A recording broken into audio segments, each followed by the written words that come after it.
The Kevin Kersey Agency of Brownsburg presents the Hendricks County Friday Night Football Game of the Week on 98.9 FM WYRZ. Tonight's game is being broadcast with the help of Audiosportsonline.com and is underwritten by the Kevin Kersey Agency of Brownsburg, Panooni's Pizza and Wings, Westside Plumbing, Heating and Cooling, Heat Face, State Farm Insurance, Ivy Tech, Crane Credit Union, Reynolds Body Shop, McNamara Florist, Red Cobra Wrestling, and Avon Dental Center. Welcome to Hendricks Regional Health Stadium at Avon High School, where tonight the Avon Orioles host the Hamilton Southeastern Royals in a battle of perennial Hoosier Crossroads Conference powers on the Kevin Kersey Agency Friday Night Football Game of the Week on 98.9 FM WYRZ. I'm Brian Scott. I'll be calling all the action for you tonight, and I'll be joined a little later in the broadcast by my partner for tonight's game, J.P. Sinclair. The Avon Orioles looking to bounce back after their first loss of the season last week to a very tough opponent in the Ben Davis Giants, but you don't have to dig too deep into the box score last week to discover why Avon lost. 6 turnovers on the night. The Orioles simply could not get on track offensively before coughing the football up. While the defense did their job for the most part, having to deal with short fields, little rest, they held Ben Davis to 21 points in the first 3 quarters. After Avon did manage to put a touchdown on the board early in the second half, the Orioles trailed only 21-7, but the fourth quarter would prove to be the difference maker as Ben Davis scored 17 points and they won 38-7. Junior quarterback Cameron Meisner finished 10 of 21 for only 77 yards. He threw a touchdown and was picked off once. Did have some balls that could have been brought in, had a few drops, but just simply the Orioles couldn't get their offense in gear. Turnovers, plenty of them, 6 on the night. That kept the Oriole offense out of sync and the Ben Davis offense on the field as the Giants ran 79 plays last Friday night compared to the Orioles' 40 plays and dominated time of possession as the Giants held the football for over 30 minutes compared to just a little over 17 minutes for the Avon Orioles. This week, the Orioles look to limit the turnovers and get good contributions on both sides of the football for a full 48 minutes as they host the Hamilton Southeastern Royals. And when we come back on the Kevin Kersey Agency Friday Night Football Game of the Week pregame show, we'll talk to the head coach of the Avon Orioles, Coach Mark Bless, about last week's game against Ben Davis and this week's game against the Hamilton Southeastern Royals. This is the Kevin Kersey Agency Friday Night Football Game of the Week on 98.9 FM WYRZ. The Kevin Kersey Insurance Agency of the Farmers Insurance Group helps with home, auto, life, or business needs. They're located at 701 North Green Street in Brownsburg, and their phone number is 317-286-3481. They can also be found on Facebook at the Kevin Kersey Agency or at their website at www.farmersagent.com/K-Kersey.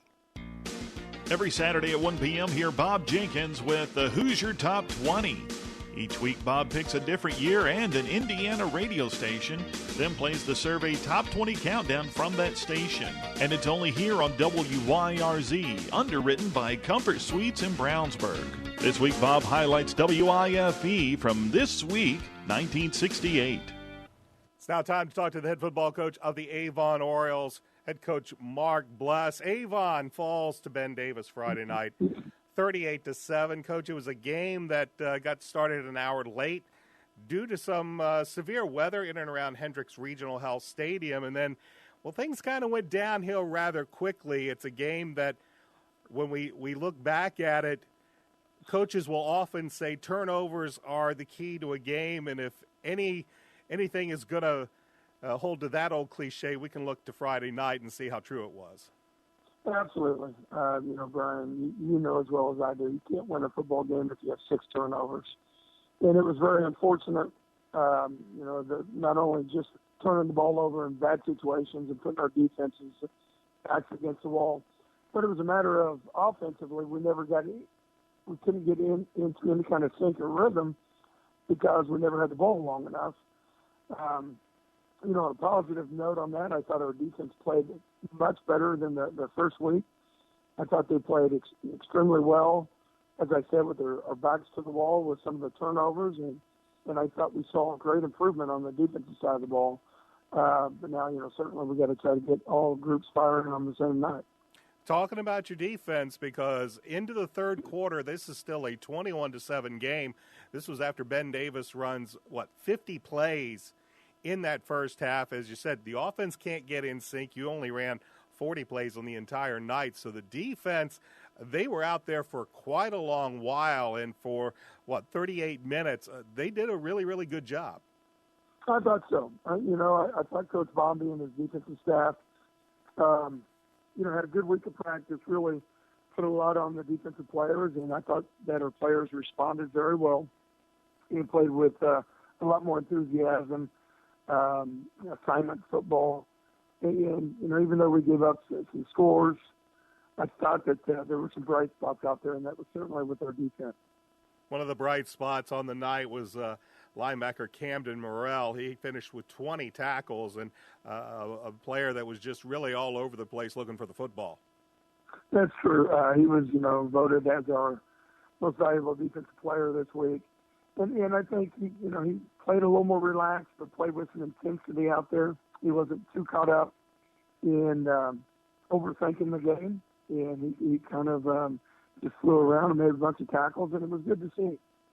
The defense, as we mentioned, they're having to get back on the field. The offense really couldn't get into any rhythm, but they didn't really seem to get too down throughout the night, and really it wasn't until late when they'd been out on the field all night long, and you could tell in that fourth quarter they're starting to get a little gassed, and Ben Davis really had picked up the momentum after that kickoff that they recovered late there or midway through the fourth quarter. But they did seem to not really get down too much and try to get the offense back on the field as soon as possible. Well, I thought there was could have been a turning point for us. First series, second half, where the defense came out and forced a turnover. We get the ball inside the 35, maybe 40-yard line, and offense was able to go down and score. And then we kick off the next possession. We kind of held them again and forced them to punt. We got the ball back, but then an untimely turnover, and it kind of sent us offense, further in a tailspin. But yeah, like we mentioned, very proud of the defense. I thought they battled well. But, for us as a coaching staff, we saw a ton of improvement from week 1 to week 2 with our defense. The first week offense played extremely well and the defense did not. We kind of reversed the roles.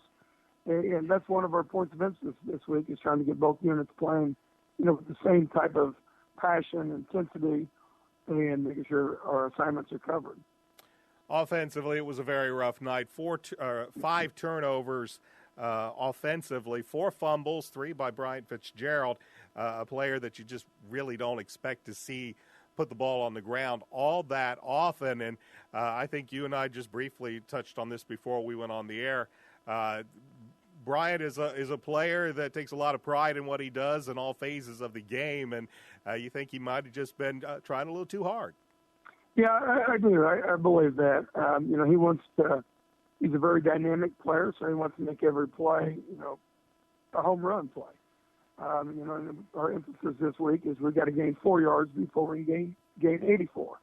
And I think, a couple times some other backs are trying to make the big play instead of picking up 4 downs or 4 yards per down.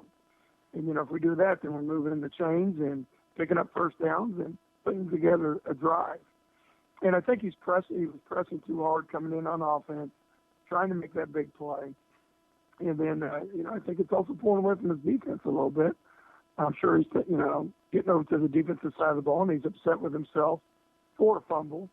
And, that makes an effect on that side of the ball as well.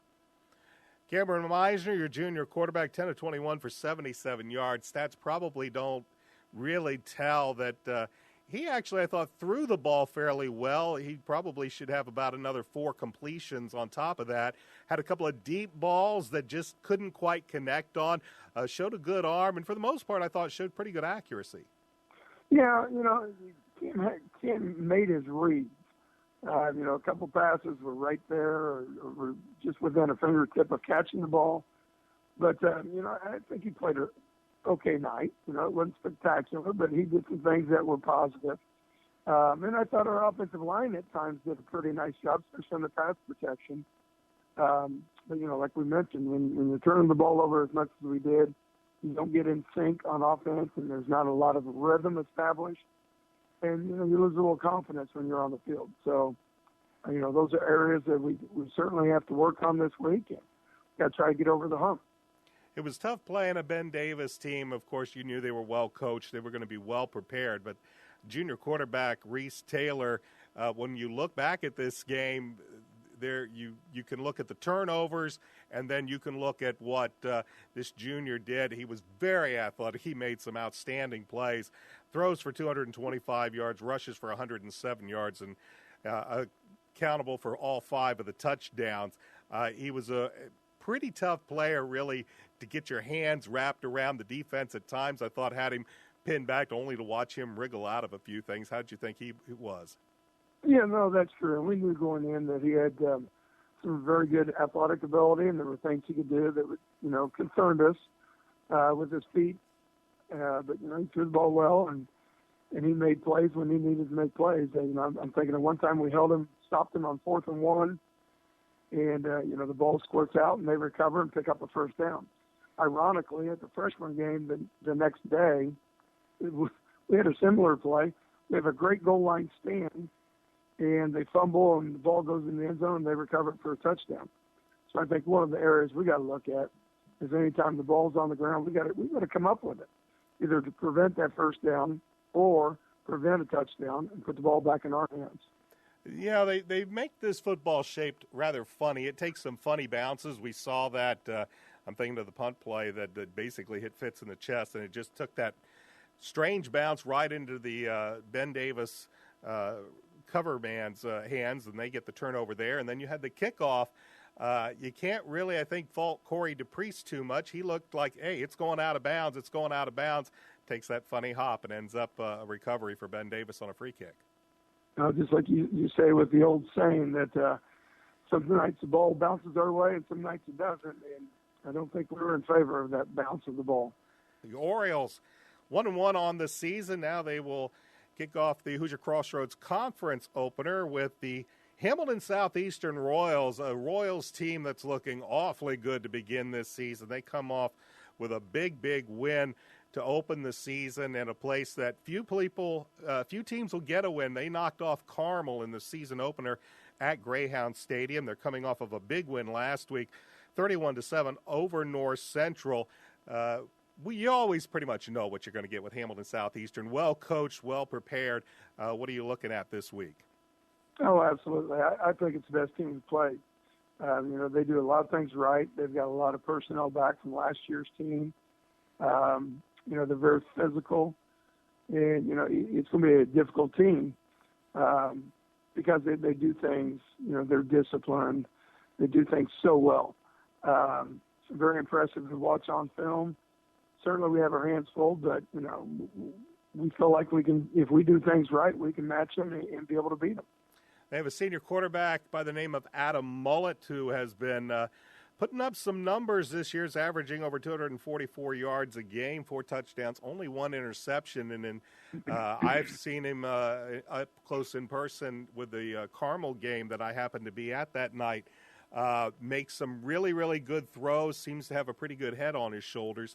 And this is a team that, for head coach Scott May, they're not opposed to throwing the ball this year. They have an excellent tailback in Jackson Sweeney, but he's getting a little bit more balance out of that offense, both throwing and running the ball. Yeah, the quarterback throws a very nice deep ball, very catchable ball. They have a lot of length at receiver. They've got height, run well. So the receivers certainly know how to play the deep ball and go up for the ball to get it at the highest point. Quarterback is very poised in the pocket. It doesn't look like he gets shook a whole lot. So we got to be able to try to get pressure on him, whether it's by blitz or with our front personnel. We got to try to pressure him a little bit to get him out of his comfort zone. And as you mentioned, they run the ball very effectively. They've got some big linemen up front. I believe their center and 2 guards are those three are very good-sized players and do a very nice job protecting the quarterback. On defense, they have one of the better linebackers in the Hoosier Crossroads Conference in Alec Jessup. It's a team that often doesn't pressure you, I think, a whole lot, but they just keep everything in front, and they're there to make the tackles. Well, they get pretty aggressive on first and third and medium. They're going to bring at least two, and their linebackers blitz well. They come with their pads out in front of them, and they time it up well with the snap of the ball. They're impressive on defense because they're physical, and again, they're disciplined to do what they're supposed to do. But they also have pretty good size and good athletes on that side of the ball too. When you come into this game against Southeastern, you said you got some offense in the latter part of the Plainfield game. The first three quarters of the Ben Davis game, you got some really good defense. What are you working on this week to kind of make it all gel together?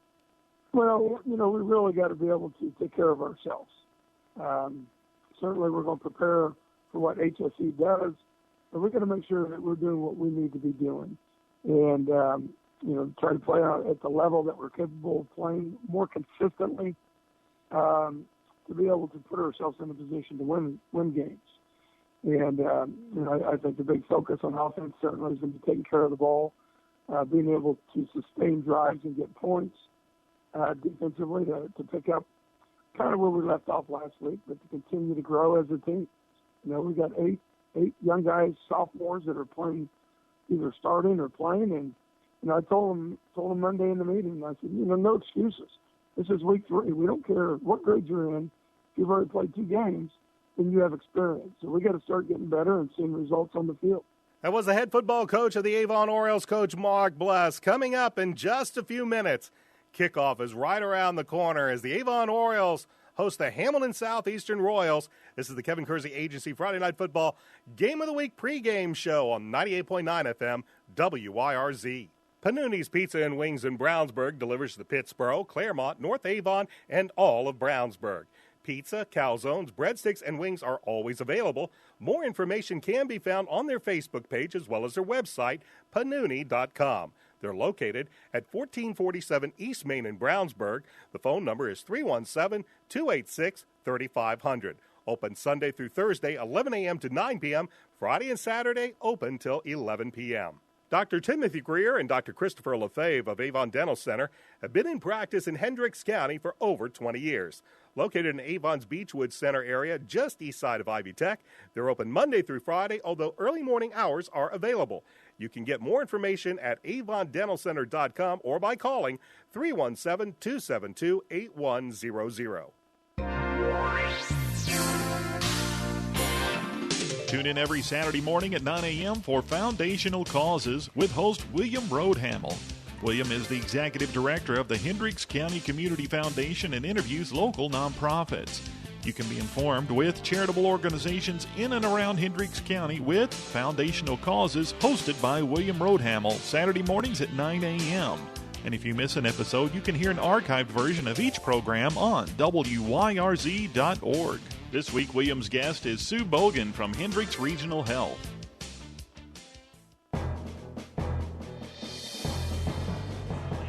Welcome back to Hendricks Regional Health Stadium for the Kevin Kersey Agency Friday Night Football Game of the Week. I'm Brian Scott, and I'm joined now by my broadcast partner, J.P. Sinclair. We're about 10, 11 minutes away before the kickoff between tonight's game, between a pair of teams ranked in the top 15 in Class 6A in the state of Indiana. The Orioles, off of their loss last week to Ben Davis, they dropped to number 13 on the season. They are 1-1 on the year, while the Hamilton Southeastern Royals, they came off of an impressive win, although it took them an extra day to do so. The Royals game with North Central was postponed Friday night. Many of you that tuned into the Game of the Week last week knew we were delayed by an hour due to lightning here at Hendricks Regional Health Stadium. Well, at Hamilton Southeastern, you probably saw some of the reports of the heavy rain and flooding that occurred in that area. That game got postponed. They played that on Saturday morning, and Hamilton Southeastern came away with a 31-7 win over the Panthers, a game that really wasn't all that close.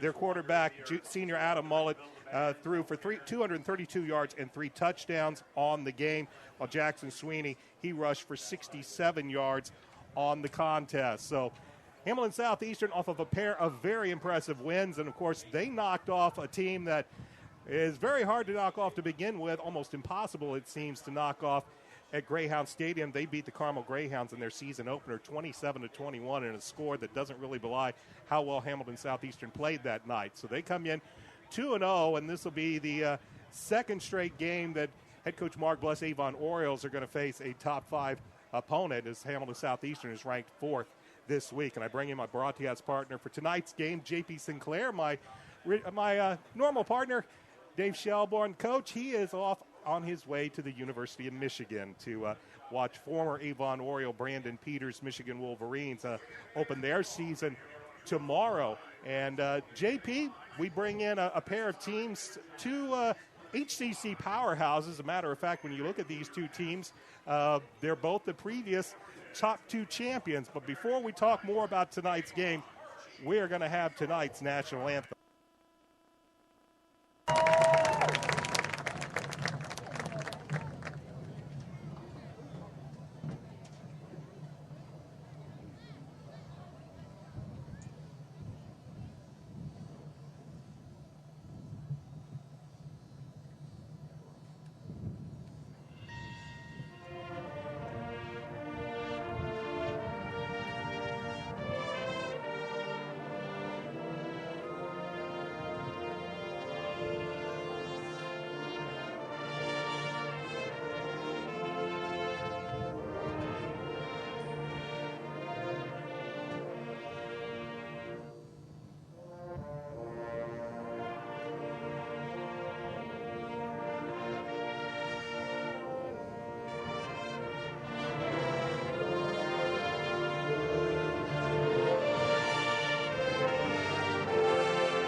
As always, a fine job here at Avon High School, the Avon Marching Orioles, with our rendition of tonight's national anthem. Again, I'm Brian Scott. I'm joined by J.P. Sinclair.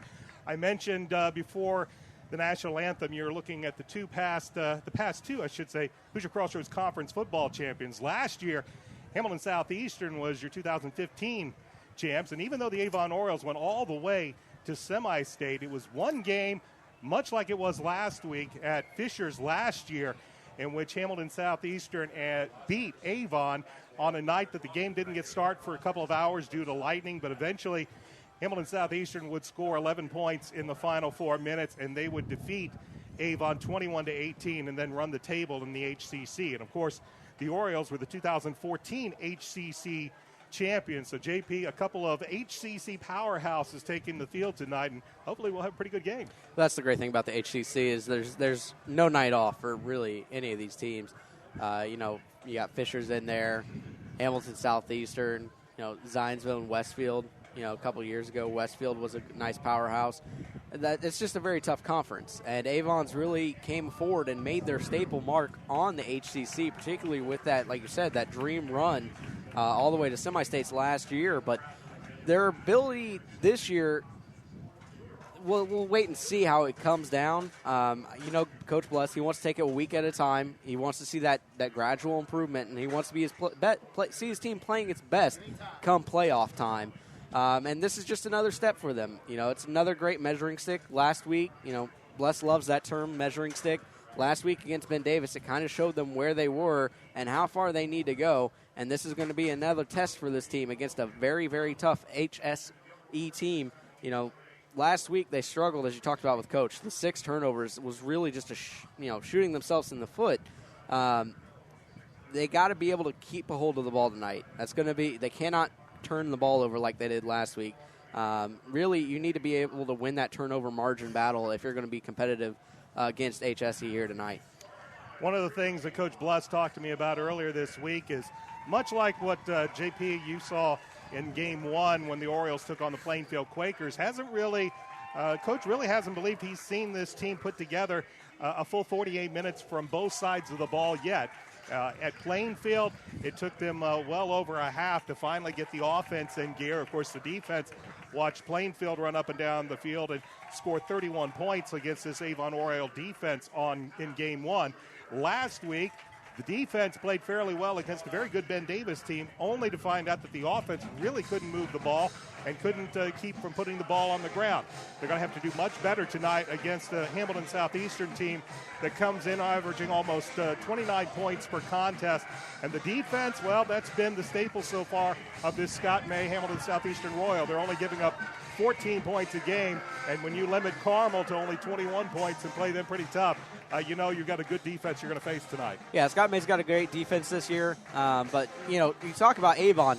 One of the things that they're going to have to do moving forward is, like you said, they got to sustain drives. That's been something they have not been able to do yet this year.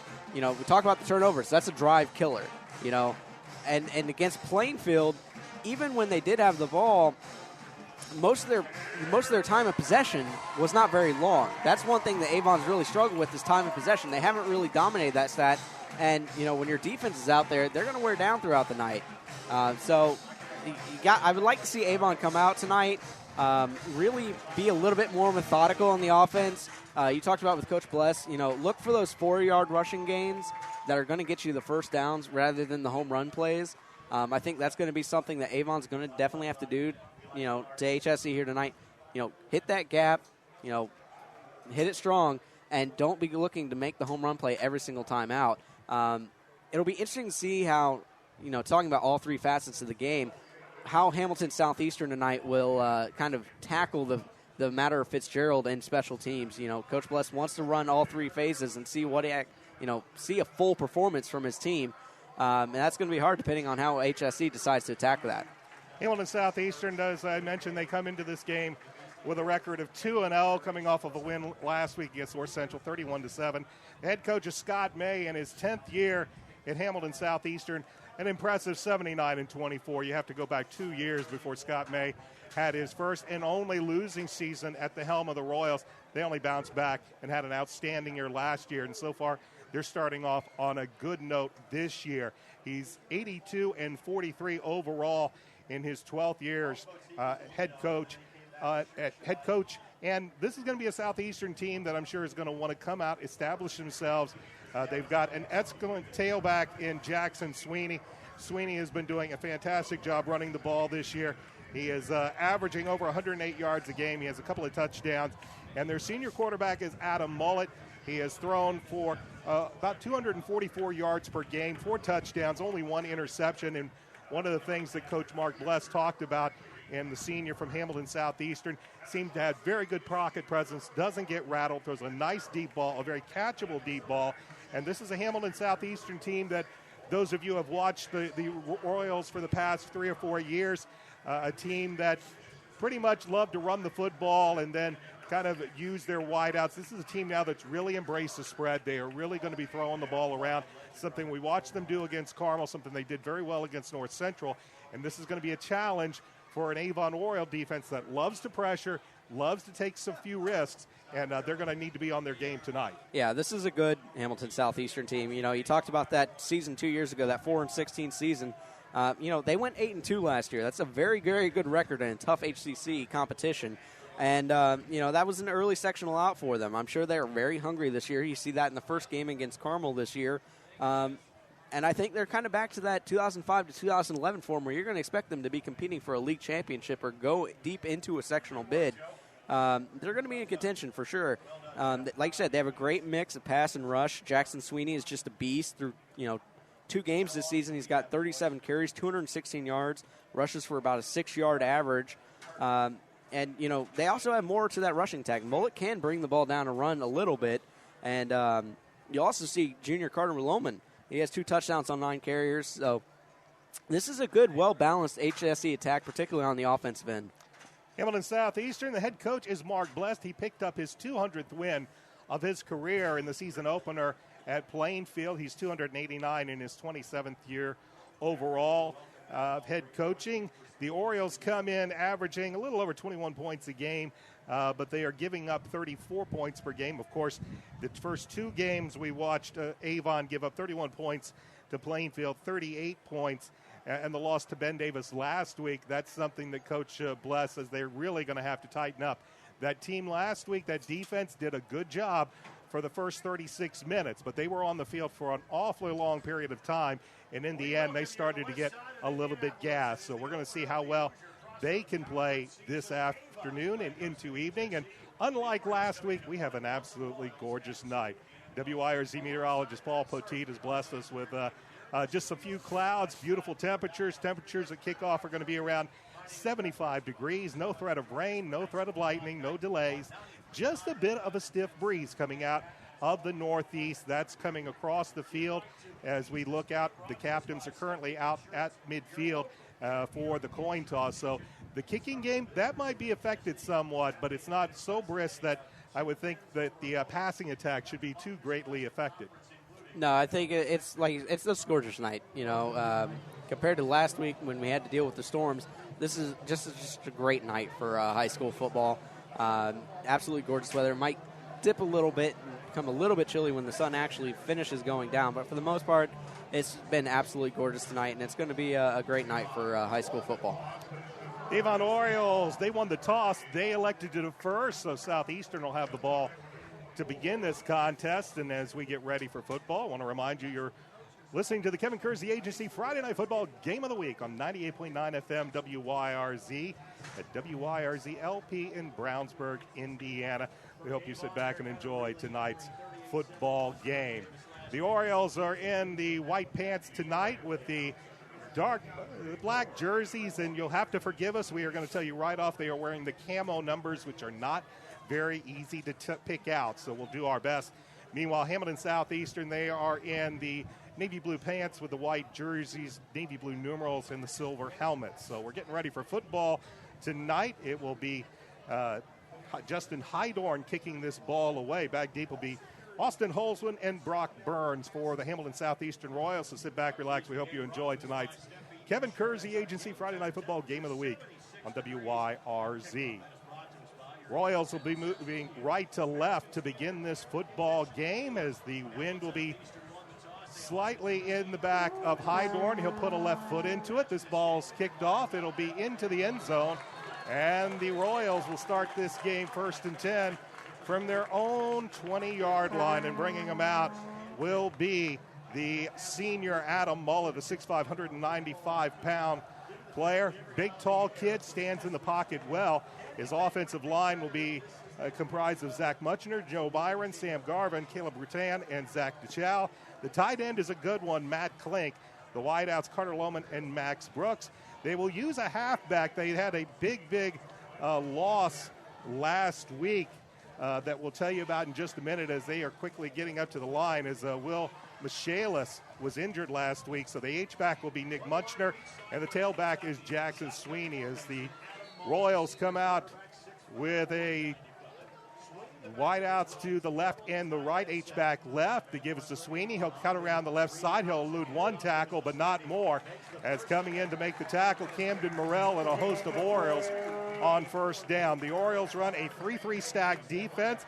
They have three very good defensive linemen in Gunnar Larson, C.J. Hunt, and Matt Brom.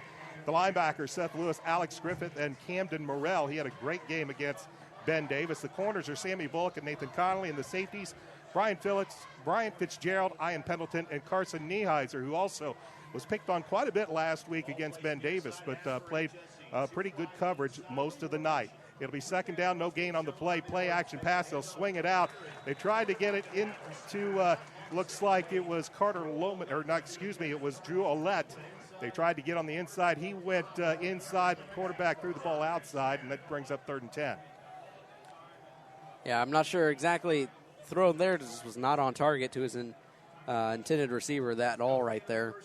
Looked like Ouellette was trying to run a little skinny post, but the ball was thrown as an out. 3rd and 10 as Mullet will drop back to pass. He'll throw over the middle. Pass is complete. It'll be very, very close to a first down. As coming down with the football was the big tight end, Matt Klink, and needed 10, got 10 yards and a couple of inches. That'll bring up a first down as the Royals pick up their first down of the ball game. Yeah, when it comes to an offense like this, having a tight end that can actually catch the ball in the middle of the field is a huge, huge factor. There goes to Sweeney, inside handoff, but he has met and dropped Alex Griffith, the 6'1", 190-pound sophomore middle linebacker, as he came in and made the tackle. Pickup of maybe a yard on the play. We'll call it 2nd and 9. Yeah, just great gap coverage right there by Avon. Sweeney absolutely had nowhere to even go with that ball. Couldn't even bounce out to the outside. That's how good the coverage was on the rush that time. Royals, near side, short side of the field. Here's give to Sweeney. He's to the 40, to the 50, down to the 40, 35, 30, and nobody's going to catch him.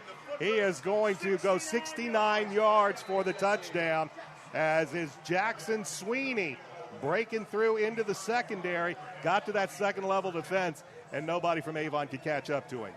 Yeah, Sweeney right there was able to hit the hole right there at the line of scrimmage, and there was just absolutely no one near to be able to touch him for Avon. No competition right there.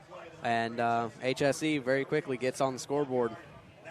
That was just good blocking at the point of attack. Sweeney got into the second line of defense, and from there, he wins the foot race. Tyler Melser on for the point after. Right foot is up, and the kick is good. And with 10:28 left to go in this opening quarter of play, Hamilton Southeastern strikes quickly on a 69-yard touchdown run from Jackson Sweeney. And this was after the first couple of plays that Avon looked like they did a good job inside gap protection, inside pressure, was able to stop some of those inside runs. This time they hit the home run on the 69-yard run. Yeah, and it was still off-tackle run. That's the other thing about it. I mean, it wasn't like it was a bounce to the outside. It was still the same thing. It was just a missed gap coverage, and that was the result. You know, Sweeney has the speed to be able to take it all the way to the house, and we saw it right there on display. And Avon's going to have to make sure that they have that gap coverage right there on the line of scrimmage. Otherwise, it could be a very, very long night, particularly with Sweeney's speed. Yeah, I think you watched that first down on that.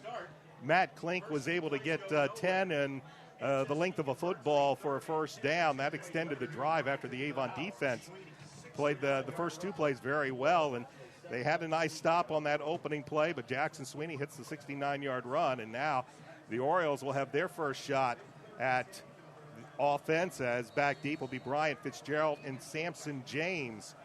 As getting the foot into it is Tyler Melser. It's a short kick. It was taken by an up man at the 25 to the 30, bounced out to the 35 to the 40, 45, and then tripped up as once again trying to kick it away from the coverage. Getting the football on the kick was Sammy Bullock. Once again, we saw this the previous week with Ben Davis, keeping it away from the two talented runners for Avon kick returners. This one's going to give the Orioles excellent field position at the 50-yard line, 1st and 10, as Cameron Meisner, the junior, comes out, 6'3", 190 pounds. As he'll take over, he will have Samson James as the back to his right, as they'll start this drive on the 50-yard line. Here is James, cuts back, goes to the right side to the 45, and down to the 40. Nice little cut back, cut it toward the middle of the field, cut it back to the near side, and picks up about 10 yards on the first carry. Yeah, that was an excellent job by James. Just kept his head up, saw where the defense was not, and made a quick cut back to go that way. And it resulted in a good first down for Avon. Samson James, a 6'1", 190-pound sophomore, picks up 10 yards on first down. They'll stay in the pistol look with Meisner. And James now just slightly to his left. 3 wide outs, 2 to the short side, which is the near side. But they give it to James right up the middle. And Sampson will pick up about 6 on the play as he had good hole to run through, as that offensive line that includes the 2 super sophomores, Addison Batten and DJ Bowles, along with Jack Kapp at center, Luke Martindale, and Alex Shoemaker make up the front 5 of the Oriole offense. It'll bring 2nd down, a short 5 ball in Royal territory, just inside the 35-yard line. 9:30 to go in this opening quarter of play. Royals scored on their first drive. Orioles now with the football. Here's James right up the middle, and he will plow ahead and down to about the 31, maybe just shy of the 31-yard line. That'll bring up third down and short. Just small gains. That's all you need. And going back to that kickoff, I wonder if that's something that they might have practiced this week.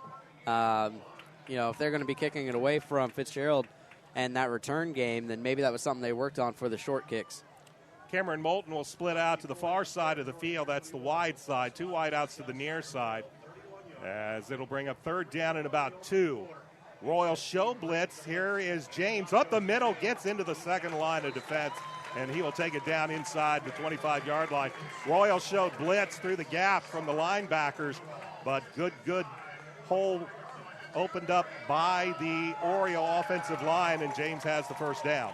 Yeah, we talked about wanting to see a sustained offensive drive from Avon, and right here, right now is what we're seeing. Chad Carmichael will be a wide out to the far side of the field. Corey DePriest is near side. They are moving left to right here in the first quarter of the Avon Orioles. The give is to James once again. He looks for some room on the left side. He will not find a whole lot as he's going to be driven back by Madison Norris, 6'5", 200-pound junior Madison Norris. The rest of the Orioles offense, they are running pretty much now a spread look. 2 split ends, Corey DePriest and Cameron Moulton. Chad Carmichael and Luke Shayatovich will be the flankers, and we've already seen Samson James running the football. As Carmichael will go to the far side of the field, they will send DePriest near side along with Shayatovich working the slot.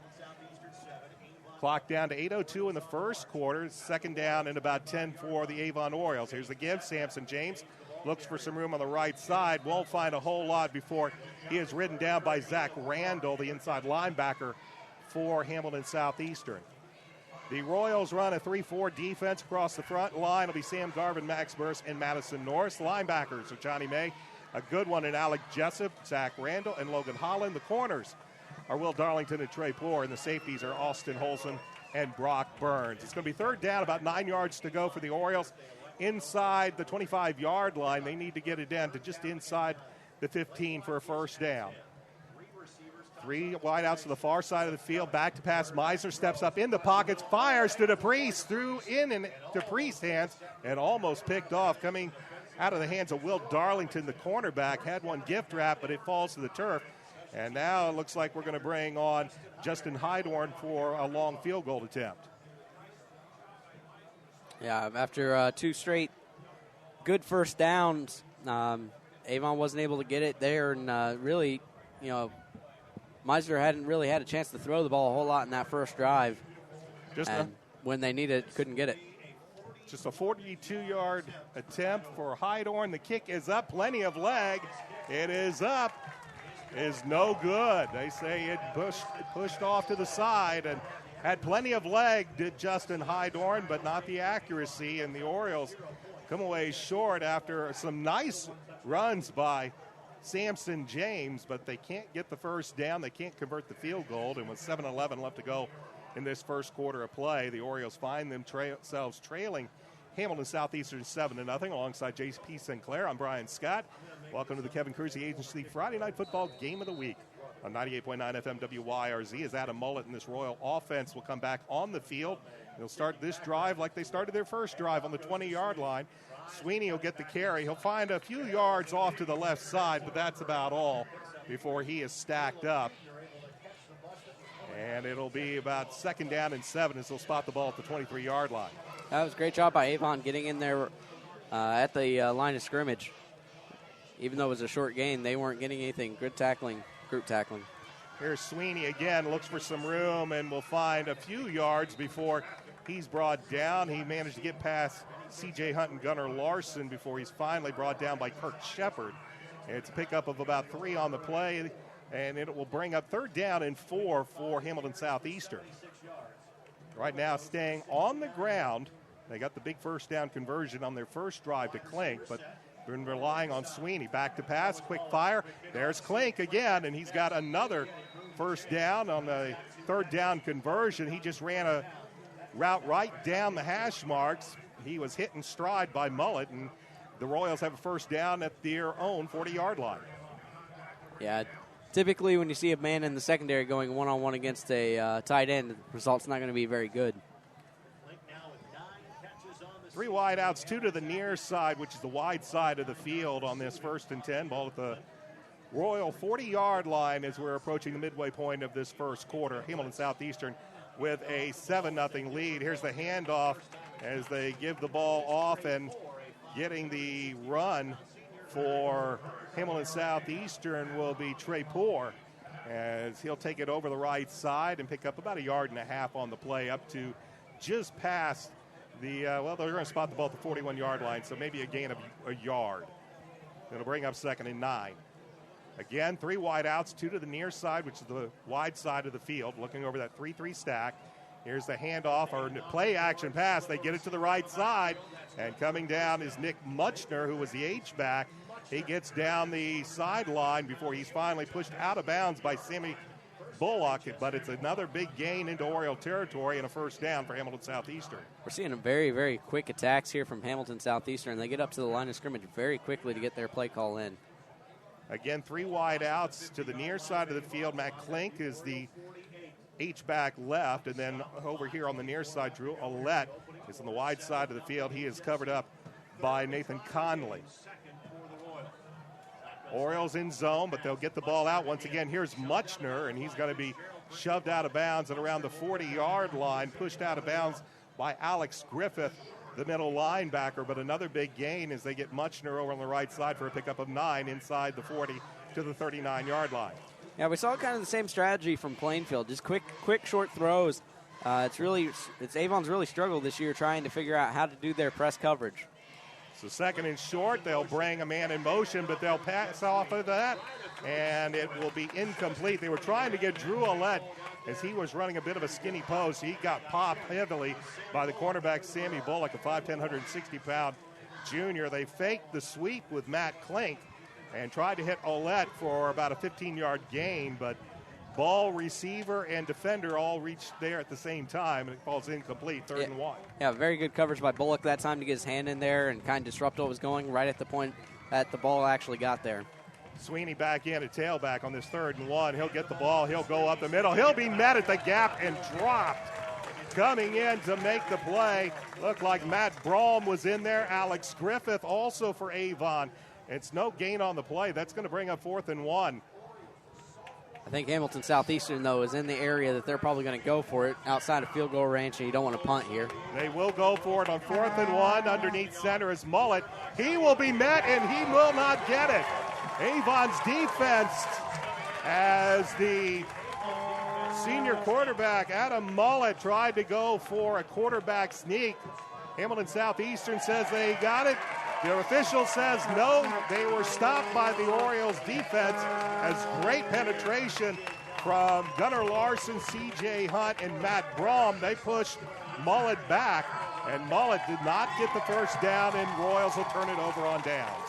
Yeah, just absolutely great job there. Avon was ready for the quarterback sneak, was able to get good penetration right up front in the trenches, able to push back the line, push back the quarterback, and that's what resulted in the 4th down turnover. So they'll give this ball to the Orioles at their own 38-yard line. Avon stalled out and missed on a 42-yard field goal attempt on their opening drive of the contest. They're moving left to right here in this opening quarter of play. Ball on the far hash as back to pass is Miser. He gets popped. He throws it deep, looking deep downfield.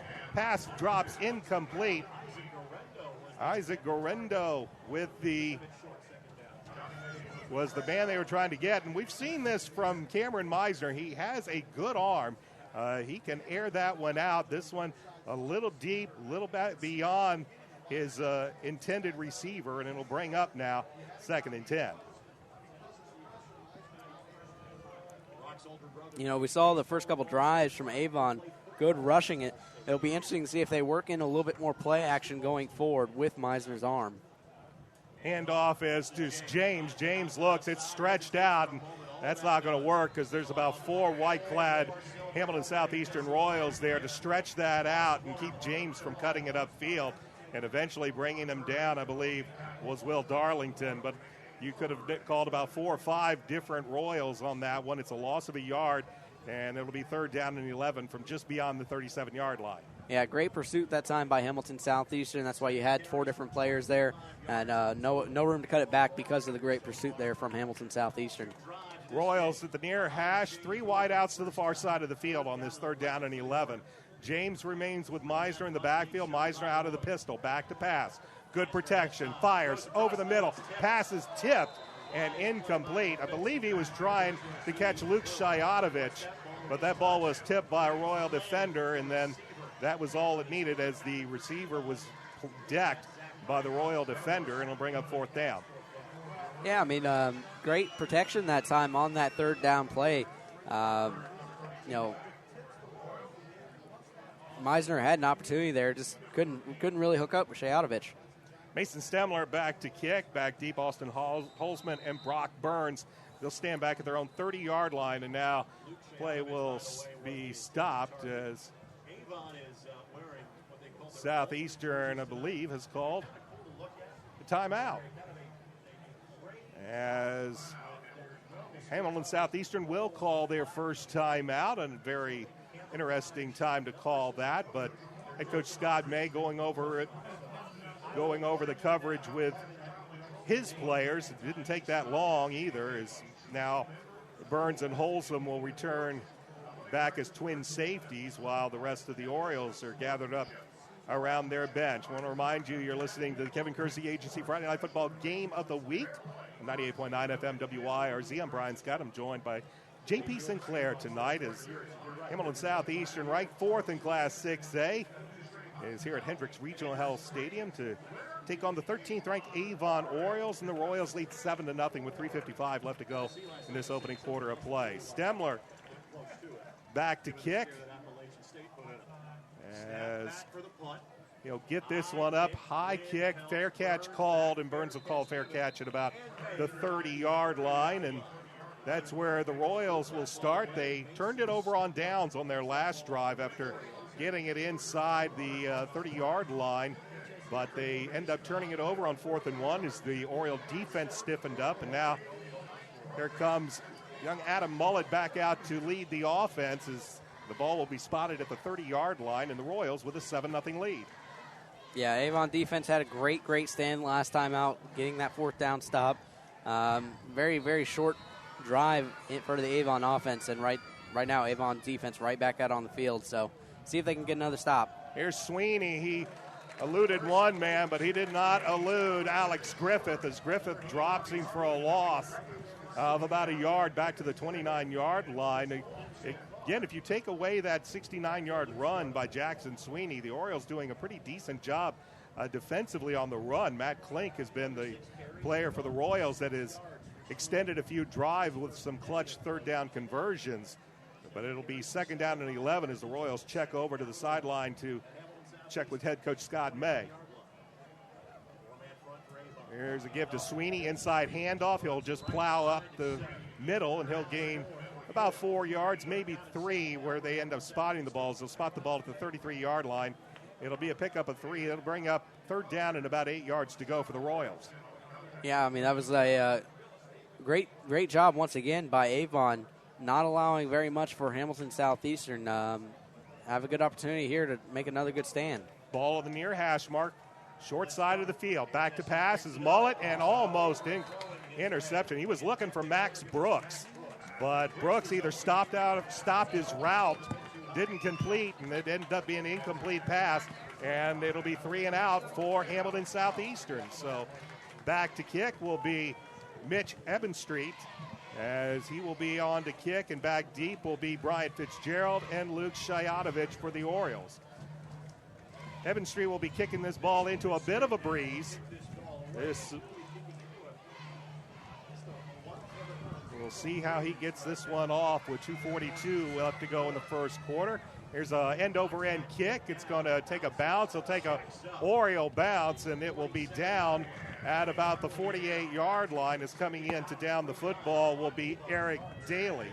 And the Orioles, once again, excellent field position. They'll have this ball at their own 48-yard line with 2:35 left to go in this first quarter of play. They trail Hamilton Southeastern 7-0, however, as they will have it in good field position. Sun setting here at Hendricks Regional Health Stadium as the shadows from the press box and the home stand start to stretch across the field. And on this 1st and 10, The Royals will have 3 wide receivers, 2 to the far side of the field as the Orioles move left to right, ball on the near hash, and Meisner in the pistol.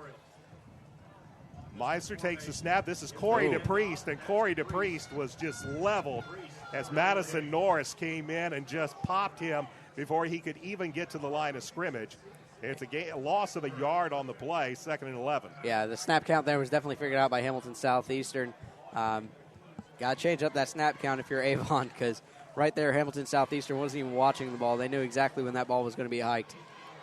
DePriest will remain the tailback on this 2nd down and 11. 3 wideouts, 2 to the far side. Now DePriest will move to the left of Meisner, who works out of the pistol. Royals show blitz. It's thrown out to the left side. Pass is complete. This is Shayatovich, and Shayatovich will pick up about 6-7 yards before he is knocked down. Tackle made by Trey Poore. It'll bring up 3rd down and about 6-7 yards to go.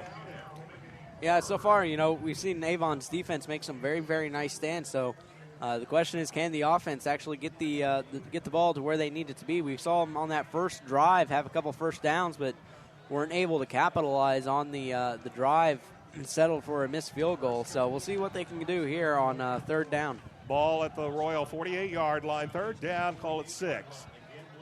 Play action pass, they'll fire. This is Shayatovich, and Shayatovich will have the first down. They will say he was down before he was stripped of the football, but it is a first down for the Avon Orioles inside the 40 at the 39-yard line of the Royals. And Avon really needed that first down to be able to try and show that this offense for Avon has struggled here in the opening week. So good to see them start to get some momentum going. Royals show blitz. Here's a give. This is DePriest. DePriest bounces it right to the outside. He's going to pick up a few yards before he is met by Alex Jessup, a 5'10", 200-pound senior inside linebacker, and he is a good one. He is one of the stalwarts of that Southeastern defense. He limits DePriest to a gain of about 3 on the play. Yeah, and I really like what we saw from DePriest right there. Was able to work his way inside, knew where the defender was, and was able to cut it just the right time to get some a little bit of extra yardage that helps every single time. Shayatovich and Garendo to the far side of the formation. 27 seconds remain in the first quarter. They set up the screen, and they get it to Priest, and he's got room. To the 25, to the 20, to the 10, inside the 10. He'll finally be brought down at about the 3-yard line. A touchdown-saving tackle was made by Brock Burns, but the Orioles set that screen up beautifully. They let the Royals pressure come inside, and then DePriest gets him 1st and goal at the 3. Orioles quickly to the line of scrimmage, clock running, 15 seconds left to go in this first quarter. Meisner, handoff to DePriest. DePriest looking for some room around the left side, and an outstanding defensive play. Coming in to make the play is the 6'4", 195-pound senior safety, Brock Burns, and that's going to be the final play of quarter number 1. The Orioles are in scoring position, but they'll have to do it at the other end of the field. We play 12 minutes at Hendricks Regional Health Stadium. Our score, Hamilton Southeastern leads the Avon Orioles by the score of 7-0. Back after this. This is Avon Oriole football on the Hendricks County Game of the Week, the Kevin Kersey Agency Friday night Game of the Week.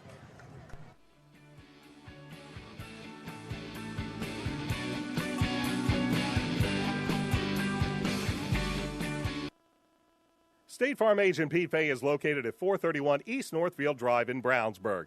They're open Monday through Friday, 9 a.m. to 5:30 p.m. More information about life, auto, and home insurance can be found by calling 317-852-9780. Like a good neighbor, State Farm is there. Crane Credit Union in Plainfield offers loans, savings accounts, as well as online bill pay and banking. They're located at 905 Southfield Drive in Plainfield, and their office hours are Monday through Thursday 9 to 4, Fridays 9 to 6, and Saturdays 9 to noon. More information can be found at cranecu.org, and their phone number is 317-838-8300. Crane Credit Union is a nonprofit bank. We'll flip ends here at the Hendricks Regional Health Stadium. This is the Kevin Kersey Agency Friday night football game of the week. The Orioles inside the red zone, but Corey DePriest was dropped for a loss of about 4. It'll be second and goal from just beyond the 7-yard line. Orioles now moving right to left. As we begin quarter number 2, they trail by a touchdown. Back to pass. Meisner looks for some room. Great protection, but nobody to throw to. Now he throws into the end zone. One-handed catch, and it is brought in for the touchdown. A fantastic catch. I believe that is Luke Shayatovich, as Meisner just lobbed that ball over 2 Royals defenders, and Luke Shayatovich with one hand came up, grabbed the football at the apex, and brought it down for the touchdown. Yeah, Meisner looked to be in a world of trouble right there, but was able to find Shayatovich right there at the tail end of the end zone, and that was a spectacular grab. So Shayatovich hauls it in, and now it's up to Justin Hydorn to put on the point after. Low kick, but a good hold, and the kick is up, and the kick is good. And with 11:51 left to go in the first half, the Orioles tie the game at 7 on just what was an absolutely fantastic catch by Luke Shayatovich. But good job there by Cameron Meisner extending the play. Good coverage downfield by Hamilton Southeastern, but we watched Shayatovich work his way back, and a good touch by the young quarterback, kind of lobbing that over 2 Royal defenders, and Shayatovich then with a great grab for the game-tying touchdown. Yeah, I mean, you talked about it. This is an Avon team that really needed to try and answer. They need to definitely keep pace to even have a good chance of trying to get this game.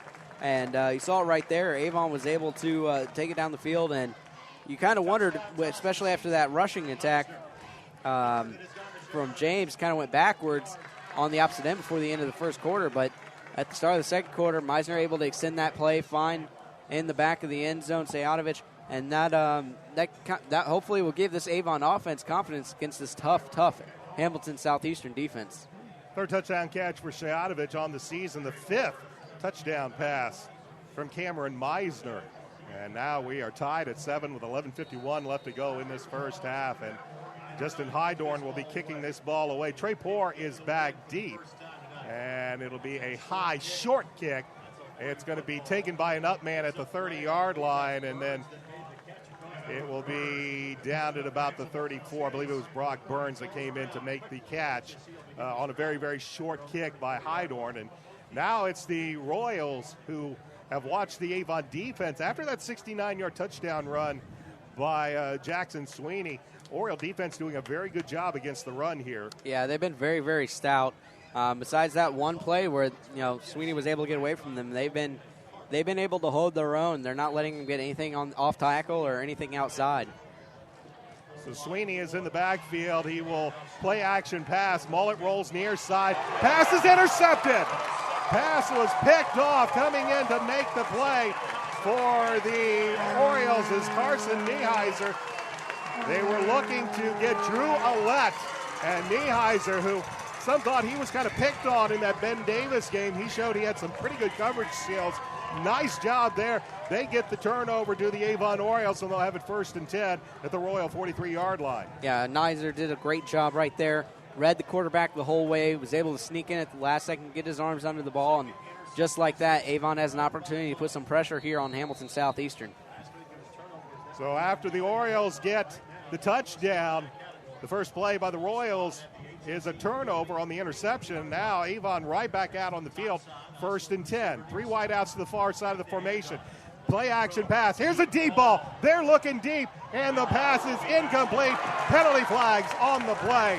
They were looking for Isaac Garendo. A beautifully thrown ball by Cameron Meisner, and the defender looked like just a little bit too early. Might have been Brock Burns or Will Darlington, and it looks like this one's going to go against Hamilton Southeastern. We see Avon was able to get the ball after that turnover already in Hamilton Southeastern territory, and right there that penalty is going to march it even further. Very, very close to the red zone, just a little bit shy. 15 yards on the pass interference penalty called against Hamilton Southeastern. Will march the ball inside the 30 to the 28-yard line.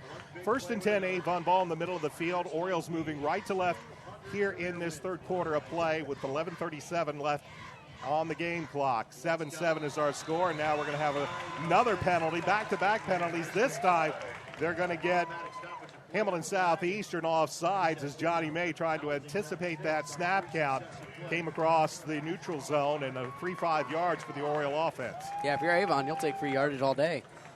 So 2 straight back-to-back penalties by Hamilton Southeastern. Avon continues to march it very, very deep into Hamilton Southeastern territory. Now the ball will be at the 23-yard line, first down and 5.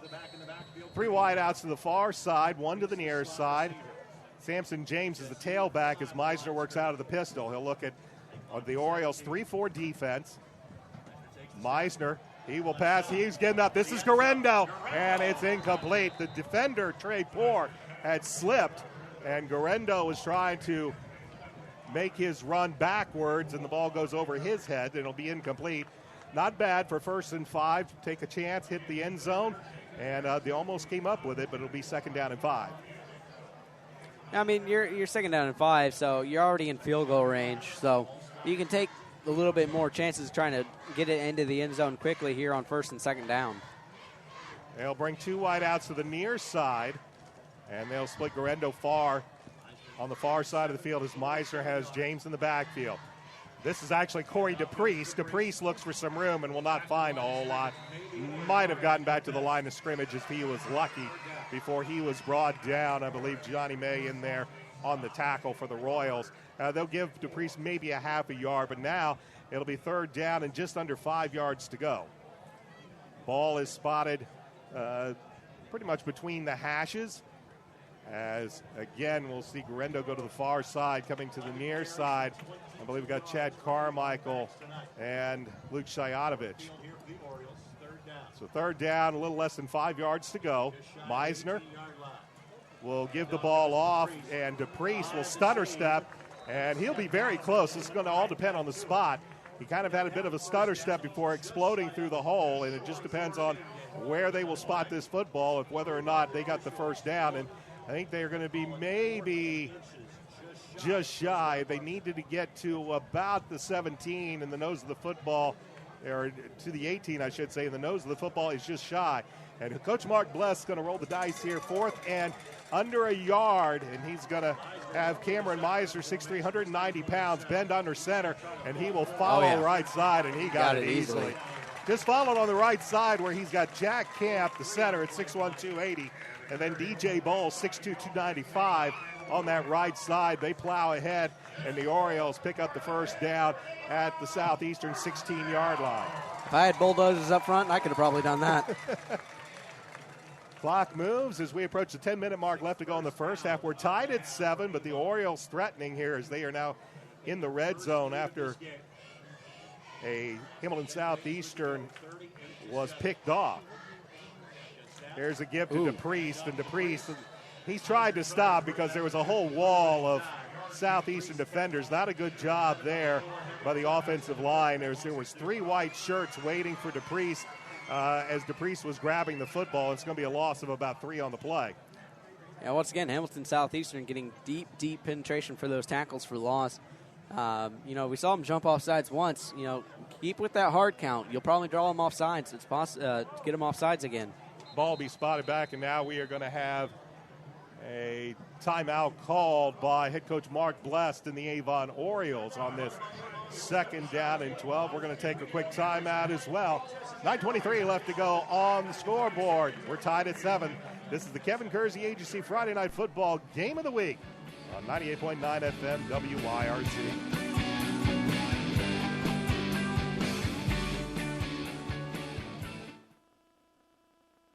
Red Cobra Wrestling offers training sessions from Chad Red. They're located at 9233 East Highway 36 in Avon, across the street from Walmart and behind Sidelines in the Red Brick Building. They offer sessions for all ages, including 3rd grade and under and 4th grade and up. Learn more at redcobrawrestlingacademy.com.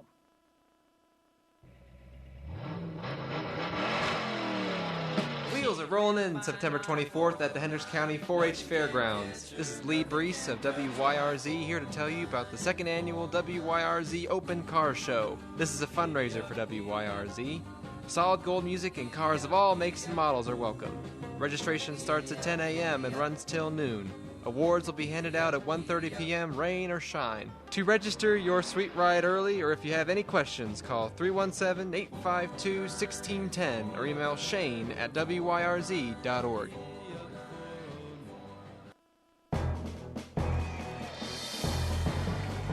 After the timeout, second down and 12. Ball is at the Royal 18-yard line. Tied at 7. Orioles in scoring position. Meisner back to pass. Fires over the middle, in and out of the hands. And that's going to fall incomplete. Looked like he was looking for, once again, Isaac Garendo, but it falls incomplete, and it'll bring up 3rd and 12. Garendo's got to be able to haul that ball in. Meisner hit him right on the hands. Coming out of a timeout, you have a good play drawn up. You had a man open. Ball hits him in the fingertips. Got to hold that one in. So it'll bring up 3rd down and 12, as this time Garendo will come to the far side, and coming to the near side is Cedric McBride. 2 wideouts to the near side of the field, which is the wide side on this 3rd down and 12. Meisner out of the pistol, and he will drop back to pass. Good protection, fires over the middle. Here's Shayanovich, and Shayanovich, no signal. Touchdown, Orioles. That's the 2nd touchdown of the football game for Luke Shayanovich, and the Orioles go out in front. Yeah, and once again, just a great job. Meisner being very, very patient in the pocket. Pressure was coming at him, was able to step into the throw, find Shayanovich, who was able to get into the end zone with a defender pretty much already tackling him, but was able to lean forward and get what he needed for the touchdown. Hydorn on for the point after. As the kick is up, the kick is good. And with 9:14 left to go in the first half, the Orioles take advantage of a turnover. They turn it into points. They've scored 14 unanswered points, and they lead Hamilton Southeastern by the score of 14-7. Yeah, but the nice thing about it is if you're Avon, you're seeing your offense come to life. You know your defense has really done a good job standing up to Hamilton Southeastern. And this really puts a lot of pressure right now on Hamilton Southeastern to try and put something together before half. Hamilton Southeastern has played really great so far this season, but right now Avon is showing a lot of life, and we talked about it coming into this game. What would we see from all 3 facets of the game? Well, right now, with the offense coming to life for Avon, defense is standing up for the Avon Orioles. Now it's a matter of, what can we get from the kicking game? But both teams have been kicking it away, so it's kind of a non-factor. So Shayanovich, his 2nd touchdown of the contest. Another great catch.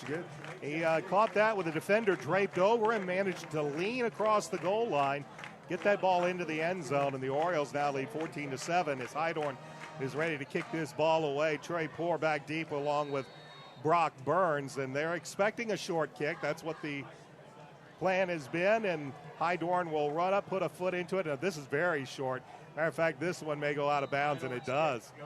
And that one's going to be that's going to be a penalty that's going to give the Royals a few more yards. Not quite what I believe they wanted to do. I think they wanted to get a short kick, try to keep it away from both Burns or Poore, but this one too short. And the Royals are going to have excellent field position to start this drive. So you almost be better off squib kicking it, I think, than doing to try and pooch kick like that. But that's just my opinion. Well, the ball will be spotted at the 35-yard line. Matter of fact, they may have only gained about a half a yard considering where that football went out of bounds. But it'll be 1st and 10 for the Royals as they take a look over to the sidelines. 3 receivers to the near side, 1 to the far side, and to the right of Adam Mullet is Jackson Sweeney. Orioles show zone. They flip it out there. The ball's caught by Ouellette, and Ouellette will get a couple of yards, but no more before he is wrapped up and dropped. I believe Alex Griffith in there on the tackle as Ouellette will pick up. They'll give him 2 yards, call it 2nd and 8. Orioles were showing zone there. They simply let Ouellette catch underneath and made the quick hit. 2nd down and 8. 4 wide outs, 2 to each side of the formation on this 2nd and 8. Ball on the far hash as the Royals move left to right in this second quarter. Orioles with a 14-7 lead, 8:38. Here's play action pass once again. Here's Muchner, and he's going to be a big target. He'll take it into Oriole territory inside the 45-yard line. And when you take a look at Nick Muchner, 6'1", 195 pounds, a big target there for Adam Mullet. Here's a give to Sweeney. He'll look for some room around the left side. He will find some room, and he will pick up maybe about 7 yards on the play. A little exterior run around the left tackle, but a penalty flag is on the play. And let's see what this one will be, who this will be against. It's in that area that it might be against Hamilton Southeastern. And it is holding called against the Royals. So wipe out a decent gain by Jackson Sweeney. His first decent gain since that 69-yard touchdown run. It's wiped out by a penalty, and this is a big penalty for Hamilton Southeastern. It's going to push them back into their own territory at around the 49-yard line. You know, the thing about it is they've been setting it up pass after pass after pass, hitting that big target you talked about in Klink, and then trying to hit it with the run with Sweeney. 3 wide outs to the near side. They will swing it out, and this is Klink. Klink eludes one tackle, and he will be upended literally at around the 35-yard line. A nice job. Klink the tight end, but they had him lined up as a wide receiver to the near side, right at the sideline. Made a catch, and he was somersaulted over. It's a pickup of about, I'd say about 16. It'll be 2nd down and 1 as they get a lot of that holding penalty back, but it'll still be 2nd and short. Ball on the near side of the field, near formation. And the give is to Sweeney, and Sweeney will go right between the tackles, and he'll get the first down as he'll plow down to the Orioles' 31-yard line. Yeah, the question for Avon right now, because the one thing they've struggled with defensively is how to slow down Klink, but it's really a matchup issue. If he's lined up on the outside, are you going to put a coverage man on him, or are you going to put a linebacker on him based on his size? So 1st and 10 for Hamilton Southeastern. They'll swing it out. This is Klink once again, and he will turn it up, and he will gain about 3 yards on the play. Is it just a little simple hitch pattern over there as he hung up, got the pass from Mullet, and plowed ahead for about 3 yards. It'll be 2nd and 7. Ball at the 29-yard line. Orioles late getting into position. Play action pass. They go downfield. They had Muchner incomplete. Muchner is wide open. Orioles look confused defensively, and they dodged a bullet there as the pass was high and Muchner couldn't bring it down. Yeah, that was completely broken coverage. Pendleton was all alone on an island against 2 different Hamilton Southeastern receivers, so broken coverage, but thankfully Hamilton Southeastern can't capitalize. So now to bring up 3rd and 6, they'll swing it out, and this is a bad pass. And this one's going to fall well short of the intended receiver here on the near side, Max Brooks. And now, interesting call coming up here. You've got 4th down, about short 7, long 6. The ball's at the 29-yard line. It'd be a very long field goal, and chances are if you kick this one, try to punt it away, you're going to go out of bounds. So head coach Scott May is going to leave his offense on the field for 4th and 6. Back to pass is Mullet. Pressure comes. Throws over the middle. Incomplete. Good pressure there by Avon is coming in and providing a little bit of pressure there was Gunnar Larson, I believe. He came in, put on a little bit of pressure, and that forced Mullet to get that ball and get that ball out of the pocket in a hurry. It's incomplete. And for the 2nd time, we watched the Royals turn it over on downs. Yeah, that was a very, very nice hurry there by Gunnar Larson getting the penetration. And I don't blame Scott May or Hamilton Southeastern for for it right there. A little bit out of field goal range, but you can't punt it. Might as well just go for it in that range. So we'll have the Orioles retaking the field on offense, up by a touchdown with 7:06 left to go in the first half. Here's the handoff, and gives it to Samson James, who will get a nice gain on 1st down. Picks up about 4, maybe 5 yards on the play up to the 34-yard line, 2nd and 5 for Avon. And again, we are now under 7 minutes left to go in the first half with the Orioles leading 14-7. Yeah, but an opportunity here for Avon to capitalize and put some really big-time pressure here on Hamilton Southeastern. Garendo to the near side, DePriest and Shayatovich to the far side. Meisner working out of the pistol. He'll give it to James. James looks for some room around the left side. Good stiff arm. Here comes another tackle. Very hard running by Samson James. 2 good stiff arms. Got past another and finally It took Austin Holzman to push him out of bounds. An excellent run by the 6'1", 190-pound sophomore to get the first down. Yeah, he just would not be denied, was able to get all the way for the first down. Just great hard running by James. Just kept it on the outside, tried to take the best angle to each defender that came at him. So the ball will be at the near hash, 1st and 10 for the Orioles at their own 39-yard line. Clock showing 6:26 left to go first half. Here's James. He will take it to the right side, and he'll break a tackle, and he is going to rumble close to the first down. It looks like he's got it by the length of a football. Picks up about a little more than 10 yards on first down, and he'll take it up to just beyond to the 49-yard line, and they will give him the first down. Just shy. Yeah, now they're going to talk it over. I believe it's a first down. They started to move the chains, and now they will move the chains. So it was a first down. As, again, another hard run by Samson James. Got 10 yards on first down. It's up to the 49-yard line as we're under 6 minutes left to go first half. Orioles with a 14-7 lead. Ball between the hashes. 3 wideouts, 2 to the far side.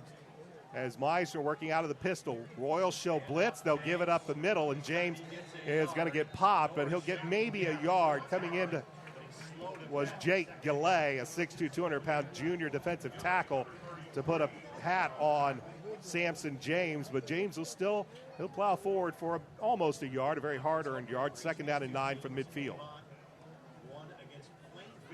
I wouldn't be surprised to see them here on 2nd down go for a little bit something through the air.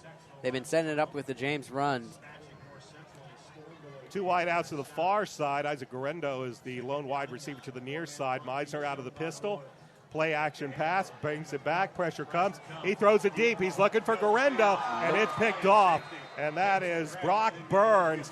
That ball just hung in the air forever, and it allowed the Hamilton Southeastern defenders to just kind of converge on it. Wynn might have caught that and held it up a little bit, and that allowed Brock Burns to get underneath and come away with the interception as the Royals will take over 1st and 10 at the Avon 14-yard line.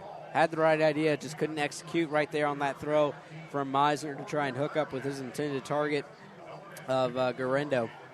And like you said, that ball hung up there in the air forever, and 3 defenders were able to get a good read on that ball and where it was going to be, and just had a good read on it, was able to come away with the interception.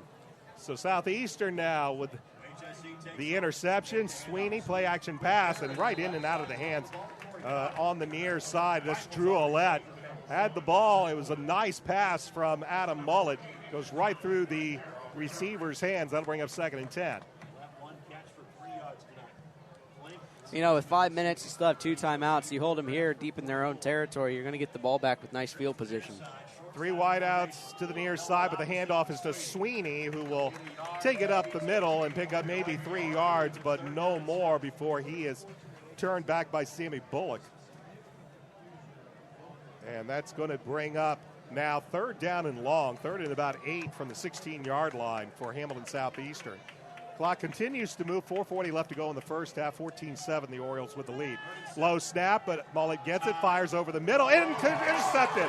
This is Ian Pendleton with the football, and he picks off Adam Mullet. Mullet's 2nd interception thrown of the evening. This one, Ian Pendleton comes away with the football, and now the Orioles in excellent field position. They'll have the ball at the Royal 12-yard line.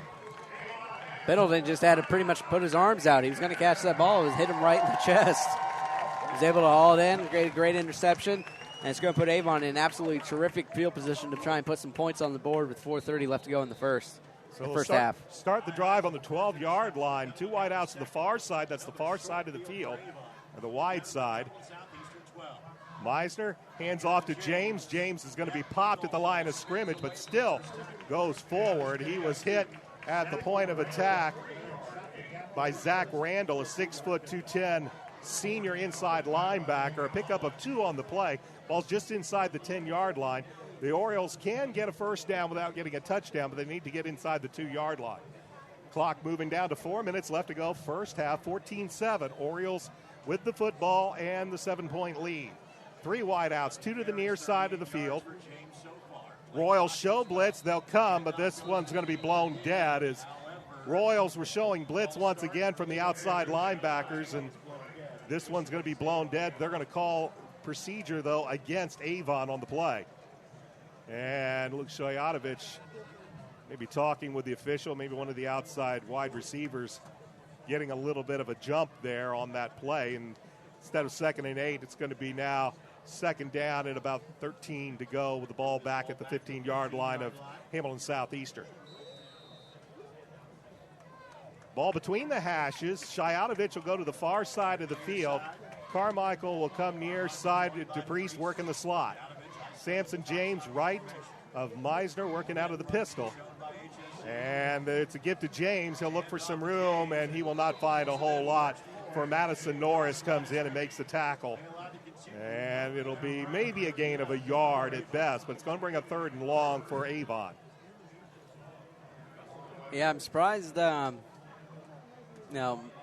confidence might have been shook with the interception. We haven't seen him go through the air. They might have to here on 3rd down.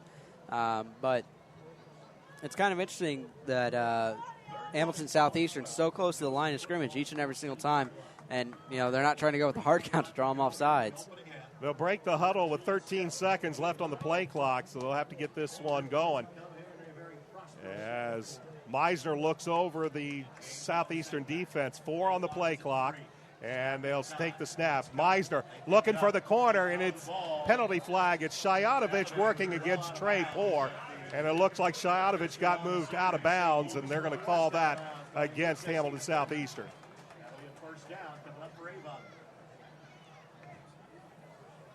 So it'll be half the distance to the goal. It'll still bring up a 3rd down, I believe, on this play. No longer an automatic first down, so it'll be half the distance to the goal, but it'll still be 3rd down. Now, that's a rule change they made last year. Defensive pass interference is no longer an automatic first down. They will mark off the yardage. That will not be enough to give Avon the first down, however.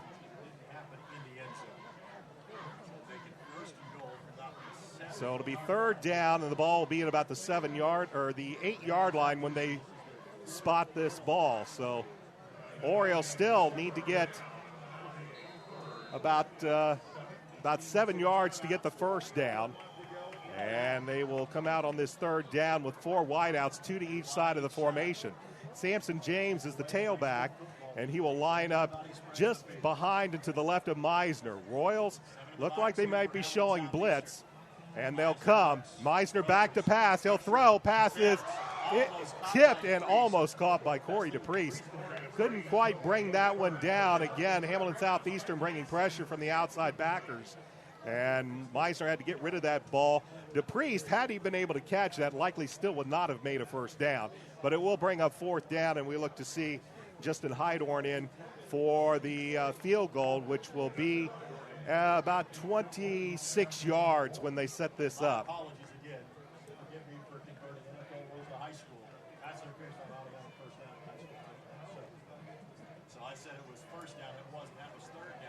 Here's the kick, and Hydorn is up, got the ball in the air, and has it through the uprights with 2:55 left to go in the first half. The Orioles extend their lead to 17-7. This is the Kevin Kersey Agency Friday Night Football Game of the Week on 98.9 FM, WYRZ.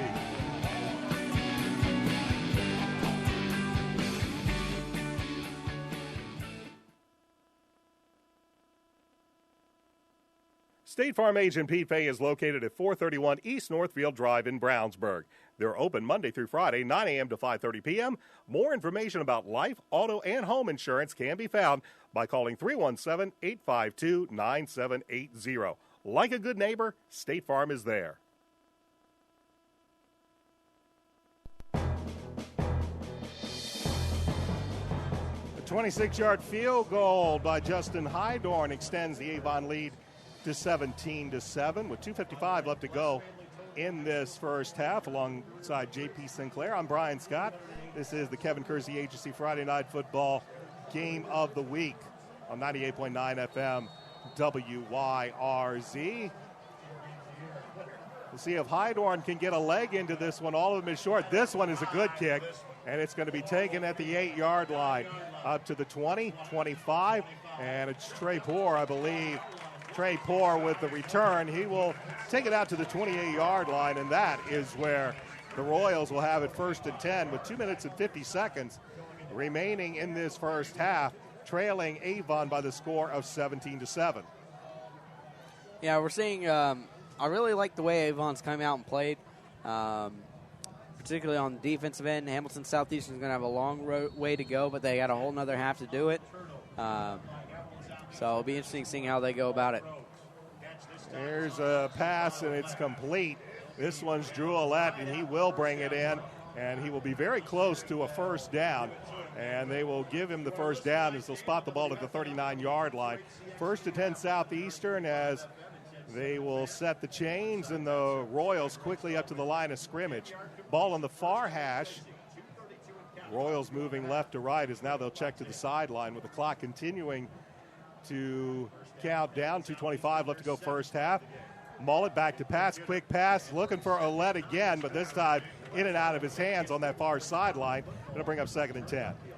Yeah, and that one hurts because not that he had a lot of room to work with after that, but, I mean, the pressure wasn't exactly there on Ouellette. He had a chance to bring it in. Defense would have been able to probably make a quick tackle, but got to hold that one in. So 2nd and 10. Here's Sweeney right up the middle, and this time Jackson Sweeney with a good strong run. He'll dive forward. He'll get to about 9 yards on the play. He'll be shy of the first down. That'll bring up 3rd down and about a yard to go with the ball spotted just shy of around the 48. Needs to get to around the 49-yard line. Under 2 minutes left to go, and this is Mullet who'll dive forward. He'll get the first down. He'll still be on the Royal side of the 50-yard line, but Southeastern will have 1st and 10 as the clock will stop as the chains are reset with 1:56 and now counting in the first half. Avon leading 17-7. Mullet takes a snap. He looks. Good protection. Now he'll fire deep, and he will just fire it over the head. Ouellette had stopped his route. And I don't know if Mullet expected him to continue or not, but that ball was well overthrown, and it'll bring up 2nd and 10.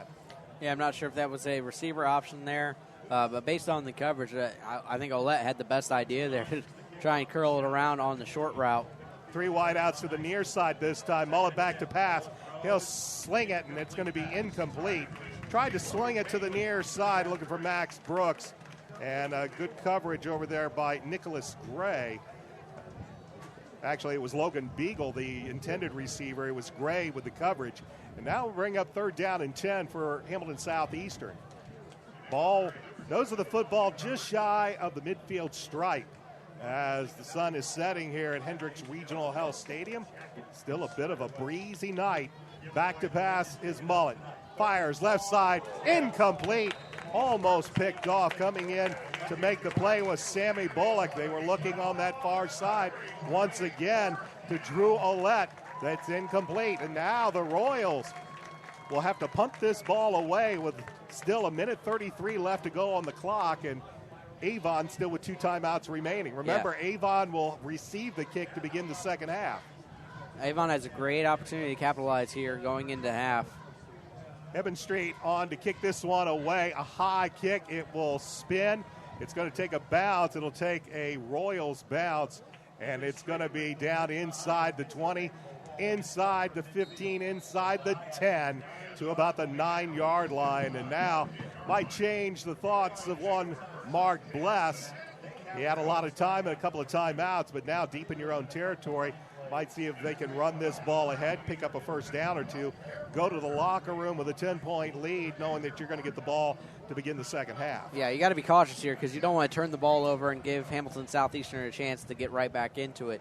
So you want to be safe, you want to be cautious, you want to use clock time, but still try and get a big play because if you get that big play, you still have the 2 timeouts to be able to move the ball downfield. But based on your field position, you want to play it safe. Meisner works out of the pistol. Corey DePriest is the tailback. He'll get the ball, look for some room on the right side. He'll take it inside and dive up past the 10 to almost the 15-yard line. A good job, a good gain on first down, and Hamilton Southeastern is going to call a timeout. So a 6-yard gain on first down in Southeastern. I'm sure Coach May hoping that his defense can keep Avon to a 3-and-out, to where the Royals, since they did get the nice punt to pin the Orioles deep in their own territory, if they can get a 3-and-out here, still have some time on the clock to do something here at the end of this first half. Yeah, and they possibly would have this, the ideology behind it is that you'd have the short field to work with. You would force Avon to go 3-and-out, force a punt from close to their end zone. You know, everything can happen there when it comes to punting out of your end zone. So that's the ideology that Scott May is thinking about here. You know, try and hold them out to a 3-and-out, and either way you're going to either come up with a possible mishap on the punt or a short field to work with still at least 110 left to go in the first half. Out of the timeout, the Royals will have one timeout left, Avon with 2. 1:10 left to go on the game clock here in the first half. Avon with a 17-7 lead, looking at 2nd down and 4. Ball spotted at the 16-yard line. And now we've got a penalty, and let's see if that's against Southeastern. It's a free first down, but if it's against Avon, and it is, that's going to make things a little more difficult, because instead of 2nd and 4, now you're looking at 2nd and 9. So they'll back them up 5 on a very, very costly penalty there on the false start. They'll spot the ball back at the 11-yard line. And now Meisner in the offense pinned back just a little bit more. They're going to send Carmichael all the way to the near side, the wide side of the field, as a lone receiver. He's covered up by Trey Poore. But the handoff is given to Samson James, and James still running very hard. He'll finally stop his forward progress around the 15-yard line, and Southeastern is going to call their final timeout of the first half with 1:04 remaining on the game clock here at Hendricks Regional Health Stadium. Yeah, so far I've been very, very impressed with the Avon offense. Coming into this game, you know, I didn't really, they put up points against Plainfield. They scored 34, but I was left wanting more. You know, when I saw that game, the time of possession was really against Avon. They weren't able to put together long drives. I saw highlights, I should say, of DePriest, Fitzgerald, but it was really the return game that set Avon up in short fields that resulted in that time of possession. I'm seeing Avon able to put up some decent offensive numbers here on, you know, great field games. They're really using the time of possession. And Avon's defense has also been very, very surprising against a tough HSE offense. Has been able to really hold HSE in a lot of different positions. You know, this is a team that's put up, you know, great points against Carmel, against North Central as well, but only scored 7 here in this first half. Well, again, turnover is the name of the game, and Southeastern has had 2 costly picks, and that has led to 10 Avon points, and this one's going to be blown dead. So a little penalty happy here. This one goes against Avon, another 5 yards. And this is something, I'm sure Coach Bless at halftime, he'll be tickled that they've held on to the football and they've done excellent jobs, especially with the running game and the offensive. But when you start having these type of penalties, that's going to drive a coach insane. And right now this is going to mark it back to the 10-yard line, where it's now basically back at the original line of scrimmage. It's 3rd and 10 for the Orioles, as Carmichael will come to the near side. Again, the lone wide receiver to the near side of the field. And now we've got the officials.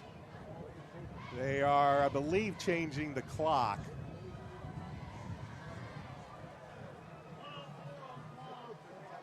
So they are going to make it 1 minute, and they're going to put a couple of seconds back on the clock. That's why we have a delay in play. And when we get ready to hike this football, it'll be 3rd down and almost 10 yards to go with the ball at the Oriole 10-yard line. A long past few minutes. It's still 1:04 left on the game clock. 17-7 in favor of Avon. And now we say we are ready for play. Meisner will once again work out of the pistol. James is his tailback. As Meisner looks over the Royal defense. Royals look like they're playing a zone. They are. Here's James. He's going to look for some room on the near side. And nope, it is Corey DePriest. And DePriest probably committed a bit of a sin there. He probably should have stayed in bounds. ran a little bit of clock. Instead, he's knocked out of bounds, and it's going to bring up 4th down. And now Avon's got to punt the ball away. 57.2 seconds remain on the clock. They could have taken this down to inside 20 seconds had he stayed in bounds, but now they're going to have to punt this football away. Yeah, not only are you giving HSE the gift of time, but now you're putting your punter in a very, very tough spot. And Stemler is working into the wind. He'll be standing in his own end zone. Up deep is Holzum and Burns.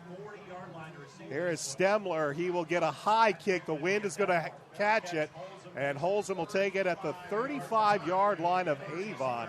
And we'll see if that play just a minute ago where ended up staying or going out of bounds, that's going to leave a lot of time on the clock, 50.8 seconds. Royals are out of timeouts, but they have this ball at the Avon 35-yard line. Yeah, I'm sure you're going to hear Coach Bless talk about that during halftime. That was not a good sequence of events for Avon there. Weren't able to get the first down, had some costly penalties, some silly mistakes to close out the first half. 3 wideouts to the far side of the field. Ball on the right hash as the Royals move left to right. 50.8 seconds remain. Mullet back to pass. Good protection. Fires over the middle. He has Muchner, and Muchner's going to cruise into the end zone. A 35-yard touchdown pass from Adam Mullet to Nick Muchner. And just like that, the Royals are an extra point away from making this a 3-point game. Yeah, that's exactly what you didn't want to see closing out the end of the first half. If you're Avon, you had a great opportunity going to halftime up with getting the ball back. But now you're at an opportunity. It's going to be a one-score game going into half. Tyler Melser on for the point after. He gets a foot into it, and he will punch it through the uprights. And with 42.9 seconds left, just like that, this is a 3-point game with the Royals trailing Avon by the score of 17-14. Alongside J.P. Sinclair, I'm Brian Scott. This is the Kevin Kersey Agency Friday Night Football Game of the Week on 98.9 FM WYRZ. Coming up at halftime, we'll take a look at what else is happening as far as some of the Hendricks County schools are concerned with tonight. A lot of conference action taking place throughout the state of Indiana tonight. We'll take a look at some of the conference standings and what some of the schools are doing tonight. That's all coming up at the half, so keep it tuned to 98.9 FM WYRZ. So a quick strike after the punt left the Royals in excellent field position as Adam Mullet hits Nick Muchner for 35 yards out. And just like that, it's a 3-point game with 42.9 seconds remaining on the clock. It is Brian Fitzgerald and Samson James back deep for Avon, but we've seen this really since the second half at Plainfield. Nobody will kick to those two guys. And I'm sure at some point they'll start doing as Hamilton Southeastern has done, bringing them up a little closer and a little further up. They're back pretty far now. The wind at the back of Melser, and Melser will get this to James at the 2, to the 10, 15, 20, 25, tripped up, and he will go down at about the 24, maybe the 25-yard line when all is said and done with 37.7 seconds remaining. And now would not be surprised if we just see a handoff into the line and the Orioles head into the locker room at half with a 3-point lead and see what they can do in the second half, but we'll see what they elect to do. I think the way the coaches are booking to the halftime locker room, I'm guessing it's going to be a knee. And indeed, Meisner is going to go under center. Now, putting 3 wideouts on the near side, but Meisner is going to go under center. He will take a knee, and that'll be the end of the first half here at Hendricks Regional Health Stadium. Turnovers, the big key to the game. Avon converting on several turnovers, but maybe a little bit of a costly play late in the first half where the clock didn't get to the Orioles were not able to keep the clock running. That left time on the clock for Hamilton Southeastern. They end up converting, and as the teams go to the locker rooms at the half, our score at Hendricks Regional Health Stadium, Avon 17, Hamilton Southeastern 14. This is the Kevin Kersey Agency Friday Night Football Game of the Week on 98.9 FM WYRZ.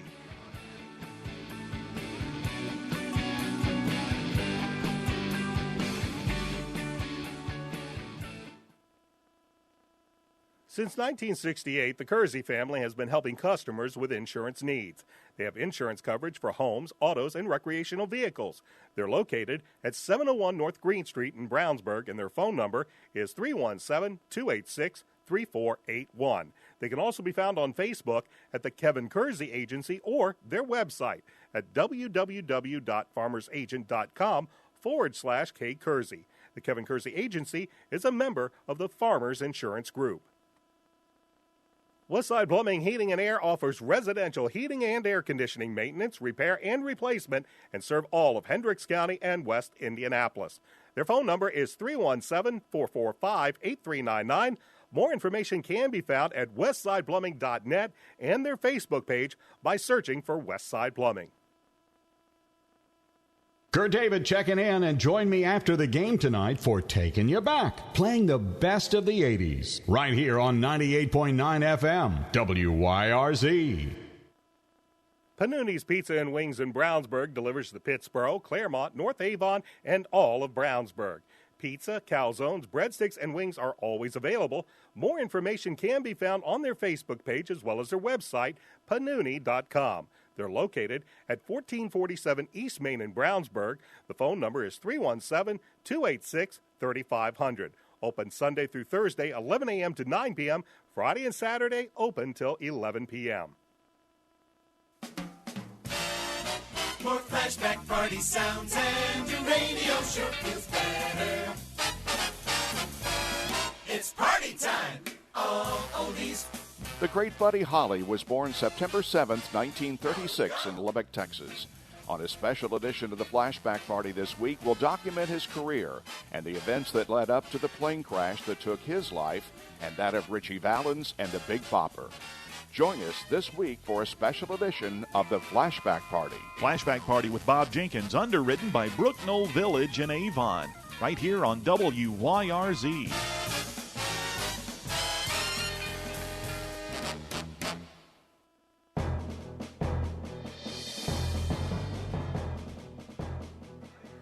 Halftime at Hendricks Regional Health Stadium on the Kevin Kersey Agency Friday Night Football Game of the Week, and the 13th ranked Avon Orioles, they lead the 4th ranked Hamilton Southeastern Royals at the half by the score of 17-14. I'm Brian Scott. I'll be joined shortly by J.P. Sinclair, but first we want to remind you you're listening to 98.9 FM WYRZ-LP in Brownsburg. It's halftime, and let's take a quick look at what is happening across the Hoosier Crossroads Conference as well as the standings as we take a look at action from last week. Several games, well, they kind of got split up due to some of the severe weather that occurred in and around central Indiana. Last week, we saw the Avon Orioles here on 98.9 FM WYRZ fall to Ben Davis by the score of 38-7.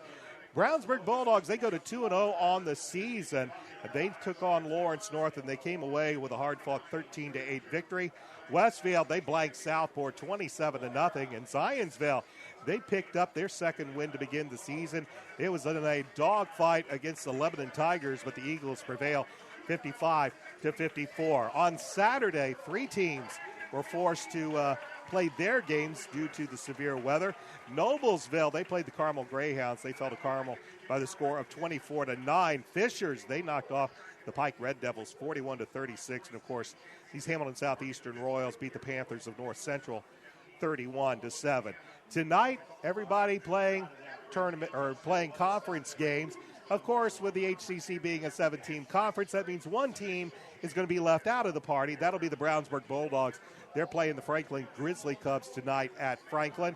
Of course, the Southeastern Royals are taking on the Avon Orioles here at Hendricks Regional Health Stadium. Fishers Tigers, they are hosting Noblesville, and Westfield is hosting Zionsville. Next week, it'll be the game, as it is known here in Hendricks County. We will be emanating from Brownsburg High School as the Brownsburg Bulldogs host the Avon Orioles in the Kevin Kersey Agency Friday Night Football Game of the Week. Zionsville, they'll have the non-com game as they will play Brebeuf, and Fishers will be at Hamilton Southeastern. That's a battle for the Mudsock. You fans in Hamilton Southeastern know what that game's all about. That will be a doozy. And Noblesville will host Westfield. As we take a look at the standings coming into play, HCC doing rather well to start the season as they have 5 teams all with unblemished records. Brownsburg, Fishers, Hamilton Southeastern, Westfield, and Zionsville all begin the season at 2-0. Avon, with that loss to Ben Davis last week, they are 1-1, and only Noblesville has yet to taste victory this season. They are 0-2, and that's what's looking, the schedule looks like in the Hoosier Crossroads Conference. Taking a look at other action involving Hendricks County schools tonight, the Mooresville Pioneers are 0-2, and they are taking on the Plainfield Quakers, who enter play this week ranked 11th in Class 5A. Plainfield coming off of a big win last week, JP, as they went over to Terre Haute. It's a long trip, but pretty satisfying bus ride home. Yeah, I mean, anytime you win, it's a good bus ride home. Doesn't matter the length of the drive, but like I said, they're facing Mooresville right now. Last I checked, they're up 14-0. So on their way to possibly getting a nice third win over the Pioneers here tonight. Plainfield's looking really good. I think they're going to be very competitive in that mid-state. And I think it'll be an interesting year, particularly as we were talking about pregame, before the show anyway, that I think this Plainfield, as long as their defense comes along during the season, they're going to be very, very competitive come playoff time. Plainfield with a big win last week. They beat Terre Haute North by the score of 45-20. Taking a look at action around the Mid-State Conference from last Friday, Martinsville fell to Bloomington South 52-19. Center Grove whooped up on Whiteland. That's a team that Avon's going to be seeing here in a couple of weeks. Whiteland lost 43-0. Danville, another impressive team here in Hendricks County. They go to 2-0 on the season. They defeated Mooresville by the score of 21-14. Parameridian fell to Decatur Central 27-3. Greenwood 44, Indian Creek 7. It was Shelbyville defeating Franklin 38-26. Everybody in the Mid-State Conference in action playing each other tonight, with the exception of Franklin. They are playing and hosting Brownsburg. Martinsville is at Greenwood. Mooresville is at Plainfield. And Whiteland is at Decatur Central. As we take a look at the standings in the Mid-State Conference, the Plainfield Quakers are 1-1. Of course, nobody has played a conference game yet. That is taking place tonight. Only Greenwood is undefeated to start the season. They are 2-0. Decatur Central and Plainfield 1-1. And then Franklin, Martinsville, Mooresville, and Whiteland are 0-2 to begin the season. As we take a look now at the Sagamore Conference, we just mentioned briefly that the Danville Warriors, very impressive start to their season. They are now 2-0 this year. Their defense has been outstanding as they have given up only 14 points all season long. They are coming off of a big win last week against Mooresville, 21-14. So Danville at the top of the Sagamore with North Montgomery and Western Boone. Of course, none of their teams have played a conference game yet. Last week we saw Logansport defeat Frankfort 29-14. North Montgomery over Owen Valley 27-7. North Putnam over Southmont 12-6. It was West Vigo 27, Crawfordsville 14. Western Boone over Harrison 26-25. That's a former HCC team. And then I told you earlier about the shootout between Zionsville and Lebanon with the Eagles winning 55-54. Another team that got a huge win last week, and you heard it on 98.9 FM, WYRZ and WYRZ.org. The Tri-West Bruins took a long road trip. They had 2 tough matchups to begin the season. They started the season at always tough West Lafayette. They fell to the Red Devils in week 1. Last week they go down to Evansville Mater Dei, a place that is extremely tough to play, taking on the number 2 team in Class 2A, and the Bruins come away with a 30-13 win. Well, the nice thing about that is you see it all the time. With like a team like Cathedral, sometimes you want to go against some of the tougher teams that you may not necessarily do the best against, whether they're in the higher class or they're just a really good lower conference team. But in this case, you get a good measuring stick right off the bat to kind of see where you're at, what your team needs to work on, and what other teams are going to do that are really good teams are going to go to try and attack your team with. So I think it's a good strategy, particularly in non-conference schedule early on, to kind of get you a nice idea of where your team stands and what you need to work on going forward. Of course, Chris Call's Tri-West Bruins just a couple of years removed from a state title. They've always been playing very, very tough competition. This year's no different. Matter of fact, some of those games against West Lafayette the past few years have gone down almost as instant classics, going down to the final drive, sometimes the final play. And the Bruins, they picked up the win last week, and they are now 1-1 on the year. This week in the Sagamore Conference, again, conference action. Danville is at Lebanon. Frankfort is at Tri-West. You can listen to that game live on WYRZ.org or catch the replay Saturday morning at 10 a.m.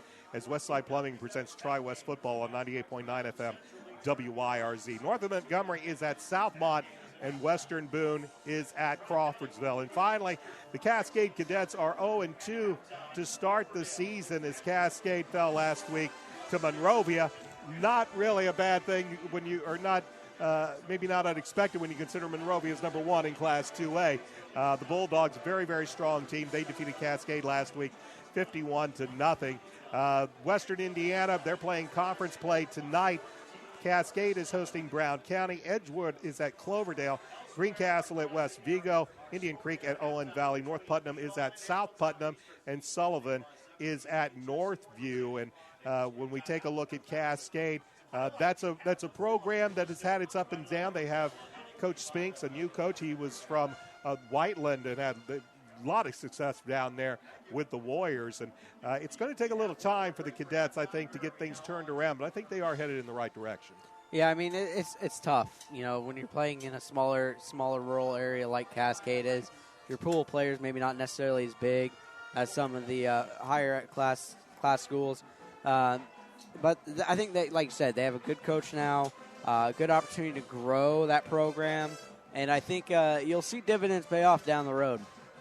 We talked about some of the rankings involving Hendricks County schools coming into play tonight. Of course, Avon ranked 13th in Class 6A. The Brownsburg Bulldogs, after going 2-0 under John Hart's new tenure, they are now ranked 10th in Class 6A. Yeah, and they might be making it 3-0. 3 touchdowns for Hunter Johnson already in the first half as Brownsburg right now leads Franklin 9:24 to go in the second. So the Bulldogs ranked 10th in Class 6A. We just mentioned earlier Plainfield, after that big win at Terre Haute North, they are ranked 11th in Class 5A, taking on Mooresville tonight. Danville, after an impressive start, they moved up to 17th in Class 3A. The Tri-West Bruins, again, a couple of tough games, with that win at Evansville Mater Dei, that has them at ranked 13th in Class 3A. So out of the 6 Hendricks County high schools, we've got 5 of them ranked in high school football here in Hendricks County. Hendricks County has always had some of the best in high school football, and right now they're showing it. Yeah, and it's great because the great thing about all these teams, you know, you talked about Cascade, 2A, you got Plainfield's 4A, Avon up there at, I believe, 5A, 6A, excuse me. And, you know, you see it because there's with the difference in the class system, it's very interesting when you look at Hendricks County. Because you're not going to see that at some of the, say, in most of the inner city schools, but, you know, right on the outcast where Hendricks County is, it's very interesting. And one of the other things I really like about it is we're seeing a return of some of these teams playing each other a little bit more. I love seeing the Plainfield-Avon game every year. I kind of hope they continue that in the next couple seasons. We'll see coming up. But I like seeing that. You know, I think it's one of my favorite things about high school basketball season is the Hendricks County tournament. You know, I love calling that. I love watching it. I love the competition. The class system kind of goes out the window when it comes to that. I'd be more. I kind of want to see that in football as well. So it'd be interesting seeing more non-class games and non-conference season between the Hendricks County schools. It's very, very tough, I think, to get that. You just have the talent base and the number of players available makes it extremely difficult. You've got Avon and Brownsburg in Class 6A. Plainfield is 4A, and, they could very easily be a 5A school right now. But what is good is you do get schools. You've got, of course, every year you get to see Danville and Tri-West go at it. That's been a fun football game. Plainfield always makes sure to play Danville. And Danville plays them pretty close most of the time. Danville plays them pretty tough. And, it does get to be a little more difficult to ask a school like Cascade to come play Avon or Brownsburg or sometimes even Plainfield. You just have so much of a difference in the talent base, the quality of players. Not to saying that those schools don't have good players. It's a little different than when you're working with 6A. The pool of players is smaller. It's so much smaller. But it's Hendricks County has had some outstanding high school football for many years now. Avon and Brownsburg perennially up there as some of the either one or both of those schools you can count on being in the top 20 of Class 6A every year. Plainfield has had their ups and downs, but under Coach Brian Woodard, they always play hard. I can remember a couple of years ago that Plainfield team that really wasn't all that good, but they go and they play in a sectional championship game, and they come away with a big win against Northview. That one was a surprise, too. That was a surprise. So it shows. Northview, I think, was 8-2 on the year. And it was a big game, and it was a game that shows that there's still a lot of really good Hendricks County high school football, and then you only have to go a couple of years ago when you watch Chris Call's Tri-West Bruins take home the state championship. And, of course, these Avon Orioles, a play away from possibly playing at Lucas Oil Stadium for a 6A championship last year. So a lot of great high school football. We're so glad we're able to bring it to you here on 98.9 FM WYRZ. Every Friday night, it's the Kevin Kersey Agency Friday Night Football Game of the Week. And every Saturday morning, you can listen to a replay of Tri-West Bruins football as Westside Plumbing presents Bruins football. The replay is on Saturday mornings at 10 a.m. on 98.9 FM WYRZ. You can always catch the Bruins live on WYRZ.org. Both teams have made it out to the field for second half warm-ups. The Orioles will have the ball. Well, at least they'll be receiving the opening kickoff to begin the second half. They lead Hamilton Southeastern 17-14. When we come back, second half action. This is the Kevin Kersey Agency Friday Night Football Game of the Week on 98.9 FM WYRZ.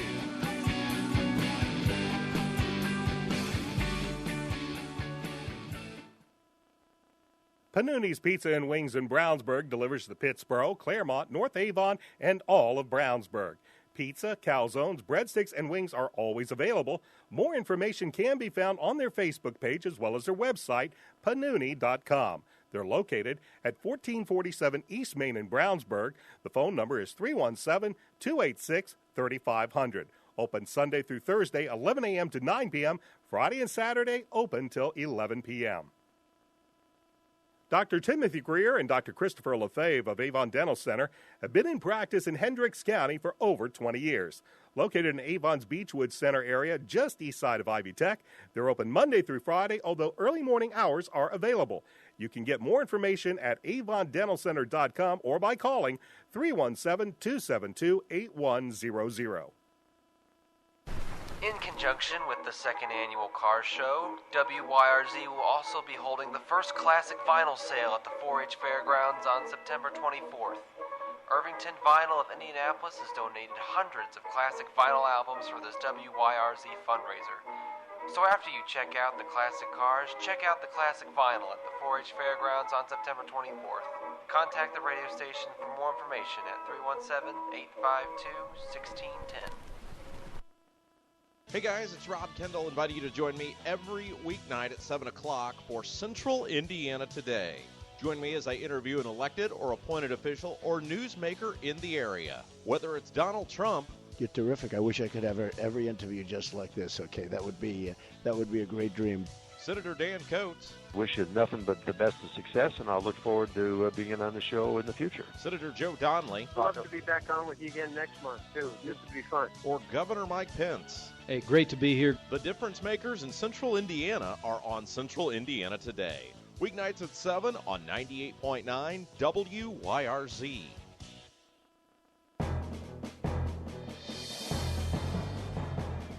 Back at Hendricks Regional Health Stadium, getting ready for the kickoff of the second half on the Kevin Kersey Agency Friday Night Football Game of the Week on 98.9 FM WYRZ alongside JP Sinclair.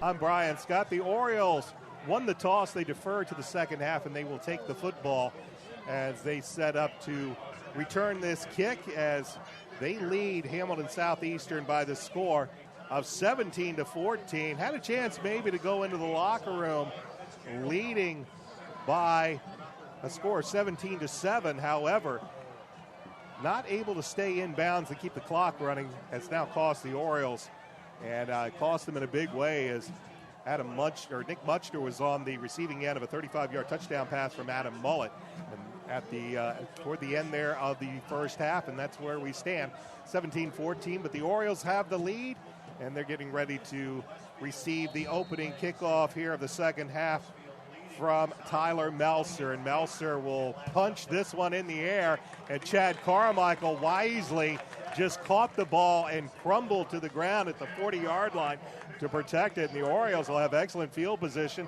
1st and 10 from their own 40.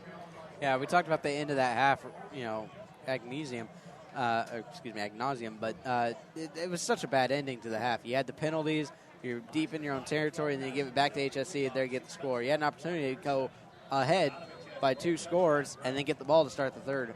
And so that really hurt. So we'll see if they're able to capitalize here and try and put more pressure on HSC and try and get back to where they know they can be. Orioles move left to right to begin the second half. And Meisner's back to pass. He fires. This is Shayatovich at the 45. Loses the one man to the 50, to the 45, and into Royal territory at the 41-yard line. A nice little stop move by Shayatovich. As the defender came to make the tackle, he just stopped, let the defender go on by, and picks up another 8-9 yards. That was an excellent open field move by Shayatovich. They'll send Corey DePriest to the far side, 2 wideouts to the near side of the field, the short side of the formation. James is in the tailback slot, and he will get the football, and he will dive forward for a pickup of about a yard inside the 40, down to about the 39-yard line, as Meisner gets his offense set on the line of scrimmage quickly and will check the sideline. Garendo will move slot right. They'll put Shayatovich wide out to the near side of the field.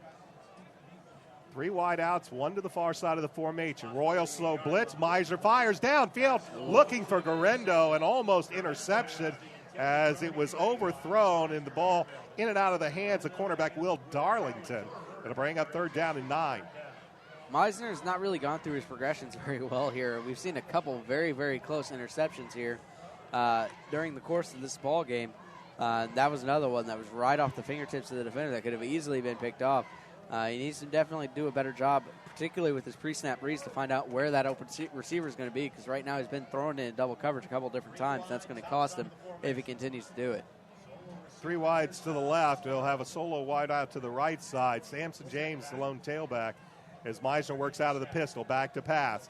Looks. Now he'll dump it off, and he was looking for James. James was double covered, and good coverage downfield by Hamilton Southeastern. Nobody really open, though it looked like they were trying to set that near side screen up. Just wasn't there, and Meisner throws it away, and that's going to bring on punting unit for the Avon Orioles. Yeah, but you could see him go through his progressions a little bit more on that one. Saw there wasn't anything downfield. Saw there wasn't anything on the screen. So did the smart thing, got rid of it, and then you'll punt here and try and pin HSC back deep in their own territory. Stemler set to punt this ball away, a 5'7", 140-pound sophomore. Brock Burns, the single safety, an end-over-end kick. It's going to take a bounce, and it will bounce into the end zone for a touchback. Trying to put a little backspin on that football, but this time it bounces into the end zone, and the Orioles, despite the nice pitch and catch from Meisner to Shayatovich, are turned away. They punt the football away, and now the Royals will have their first possession of the second half, and they trail 17-14 with 10:53 left to go in the third quarter. Aside from a couple plays, Avon's defense has been very, very good here tonight. So I'd imagine, seeing just stop the big play. That's the one thing that they've had trouble with. This is Jackson Sweeney looking for some room on the right side and not finding any. Bryant Fitzgerald shot into the backfield, and he upended Sweeney for a loss of a couple on the play. Yeah, the 6'1", 195 senior Fitzgerald did a great job getting in there, wrapping up Sweeney and preventing him from getting any kind of momentum going. We have not seen Bryant on the offensive side of the football in this football game, and he makes a good play defensively. Here's a give to Sweeney. Sweeney into the second line of defense once again. If he can get into that second level, he's got explosive speed, and he's tough enough to get through a very, very tight hold. Looked like he might be bottlenecked at the line of scrimmage, but he bursts through. He picks up 11, 12 yards on the play. They'll get it up to the 35-yard line, so let's call it a pickup of 16 yards. 1st and 10 Royals. Back to pass is Mullet. Looks far side, has a man wide open, and a one-handed grab cannot come down with it, as Max Brooks was the intended receiver. Brooks had gotten behind the Oriole defender, and much like Shayatovich did on the touchdown pass in the first half, Brooks goes up with one hand. He can't quite bring it down and bring up 2nd and 10. Yeah, Mullet just needed to put a little bit more on that one and would have caught him straight in stride. So the Royals moving right to left. Here is Sweeney once again, and he'll be popped down after a gain of about 3 yards on the play. But it's going to bring up third down and about 7 yards to go for Southeastern, as the ball will be spotted at the 39-yard line of the Royals. Wearing the blue pants with the white jerseys, navy blue numerals, and the silver helmets. They face a 3rd and long. 3 wideouts to the near side of the formation. Play action pass, they'll fire right side, and it is dropped. Max Brooks, he had the first down. He just stopped 2 yards beyond the yard to gain marker. The ball was there, but he couldn't haul it in, and it will be 4th down. And after getting a first down on their first drive of the second half, the Royals will be forced to punt the ball away. You know, aside from Klink, you know, we've seen a lot of drop passes here for Hamilton Southeastern. They need to do a better job helping out their quarterback and Mullet, because they've struggled with that here tonight. Evan Street will punt this ball away, and a fair catch is going to be called for and made at about the 30-yard line by Shayatovich. And it will be 1st and 10 for Avon with 9:31 left to go in this third quarter of play. Avon continues to lead 17-14. This is the Kevin Kersey Agency Friday Night Football Game of the Week on 98.9 FM WYRZ. I'm joined by J.P. Sinclair this week as Coach Dave Shelbourne making a trip up to Michigan. Yeah, I'm trying to fill those shoes. I'm probably not doing the best job. He's much better at analysis than I am. Yeah, of course, Coach up there to look at former Avon Oriole quarterback Brandon Peters as he begins his Wolverine career. Here's a handoff to James, and James plowing ahead for 5 yards. And if there's one thing that I think Coach Mark Bless really wanted to see out of his offense, he wanted to see a very sustained running attack, and they have got that out of Samson James this evening so far. Yeah, he's done a terrific job on the ground. The one slip-up was at the end of the first half, but other than that, he's been absolutely terrific. He's done great going for extra yardage, but not, trying to always go for the home run play, getting the smart yardage as well. 3 wideouts, 2 to the far side. This is James, but this time he's going to be wrapped up and brought down.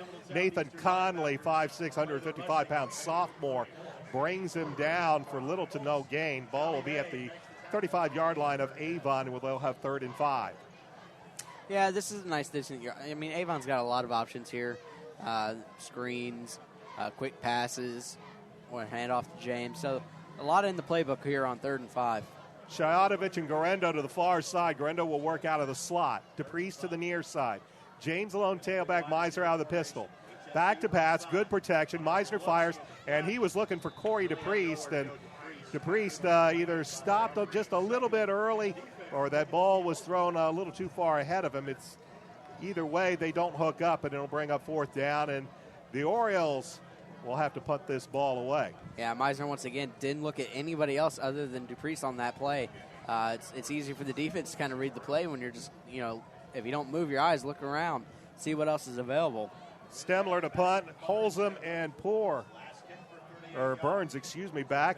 And this one is an end-over-end kick that's going to take a bounce, and it's going to take an Avon bounce, and finally Burns is going to get out, and this is going to be a heck of a roll for the young Mason Stemler, as when they finish rolling this ball, it'll stop at about the 16-yard line. So an excellent roll by Mason Stemler, and they'll pin Hamilton Southeastern back inside the 20, and they'll start this drive 1st and 10 from their own 16-yard line, trailing by 3 with 8:02 left to go third quarter. If I'm ever a PA announcer and I see that, I think my call would be rolling, rolling, rolling. Got to have that queued up on the MP3 player. 16-yard line is where the Royals will begin this drive. They got a first down on their opening drive of the second half, but they reach no further. Here's Sweeney, and Sweeney is going to drive right up the gut and pick up about 5 yards on the first carry of this drive and bring up a nice second down, and let's say they give him 4 yards, second down and 6. Royals on the near hash with a wide receiver split out far to the wide side of the field, H-back right, and Sweeney will stay in the backfield and now move to the right side of Adam Mullet. Mullet will look over the defense and take the snap. Quick fire, near side, pass is complete. Pass is complete to the near side, and that ball is completed. And it was complete, I believe, to Jackson Lance. And that'll bring up third down and short for Hamilton Southeastern, as they are lined up on the near side of the field. 3 wide outs, 2 to the far side, H-back right. They'll bring Sweeney to the right of Mullet. 3 down linemen, Royals right now in a zone. They'll blitz the linebackers. They'll bring Lance Stevens, the ball carrier, and Stevens will have the first down as he gets his first carry of the night. Takes it beyond the 30-yard line to about the 32, and it'll be 1st and 10 for Hamilton Southeastern. Yeah, Stevens is kind of the back that they bring in when they need that tough, short yardage. We've seen it during the course of the season. He's kind of a short yardage back for them, and was able to get the yardage needed there. 3 wide outs far side. They'll fire it out. They'll have the pass is completed to Brooks. Brooks will pick up about 7 yards before he's brought down by, I believe, that was the quarterback Sammy Bullock. And it'll be a gain of about 7 yards on the play. 2nd down and 3. Actually, they're going to spot the ball now at the 37-yard line, so let's call it 2nd down and 4. Again, 2 wide outs to the near side, H-back left. Here's the handoff, and the handoff goes to Lance Stevens once again. This time he is wrapped up and brought down. Matt Braum and Sammy Bullock, I believe, also in there on the play, and it'll bring up 3rd down and 4, and another big 3rd down facing the Royals here with 5:52 and counting in the 3rd quarter, down by 3. You know, the great thing that we've seen is Avon defense, besides the one play, has really kept Sweeney in check. So 2 wide outs to the far side, 1 to the near side. Here's Stevens. He'll look for some room on the right side. He'll have the first down, and that will move the chains. As he was hoping to pick up a block on that far side, but able to turn him out of bounds over there on that far side. I believe might have been Brian Fitzgerald. It is still a first down for Hamilton Southeastern at their own 45-yard line. Ball spotted on the far hash as the Royals move right to left in quarter number 3. And now we have a whistle, and play was stopped by the officials. Might be an equipment issue by one of the Orioles. Yeah, I'm not going to say I jinxed that previous play because it was Stevens running the ball instead of Sweeney. But for the most part, Avon has really done a good job defending the run tonight. 3 wide outs to the near side. They'll bring a man in motion, but the handoff is an inside handoff. And Stevens now will find just a couple of yards at best. And that will move the ball up to the 47-yard line, where it will be 2nd down and 8. Stevens will stay in the back. That's in the backfield with Adam Mullet. He has been in this entire drive for head coach Scott May's Royals. 4 wide outs, 2 to each side of the formation. Ball on the right hash. Wide side of the field is to the near side. As they take a long look over to the sideline, and they'll have 10 seconds on the play clock as they take a look at the Oriole defense. And Mullet, quick pass, and he will throw this one away. He was looking for a quick hitter on that far side, and it did not develop. And that ended up with the Oriole pressure forcing the senior to throw that ball away.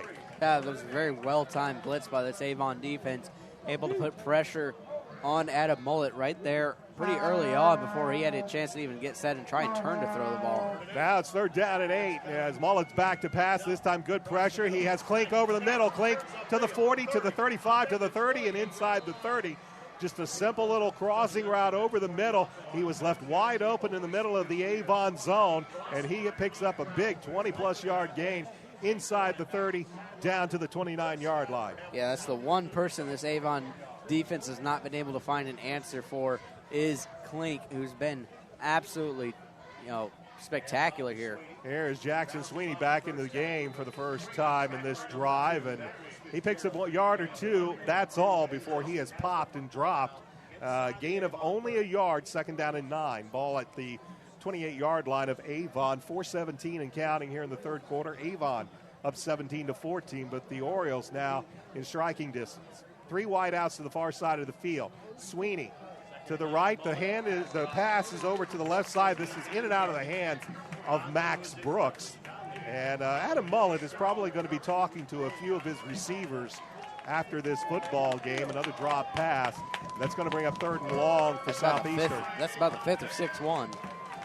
That's aside from Klink, Klink's been the one go-to target for Mullet that he can actually rely on to be able to hold the ball in. They're going to bring Jackson Lance, Nick Munchner to the near side. Mullet back to pass. Pressure comes, gets the ball away. But pressure coming this time on a blitz right up the middle. I believe Alex Griffith applying the pressure. That forced Adam Mullet to get rid of that football, and that's going to bring up 4th down and 9. And now let's see. They'll go for it here. Coach May is going to go for it. The wind in their face. We have a bit of a wind coming out of the northeast. That's kind of coming across the field. So Coach May is going to leave the offense on the field for 4th down and 9. 3 wideouts to the near side of the field. They have Klink, they have Lance, and they have Munchner all to the near side.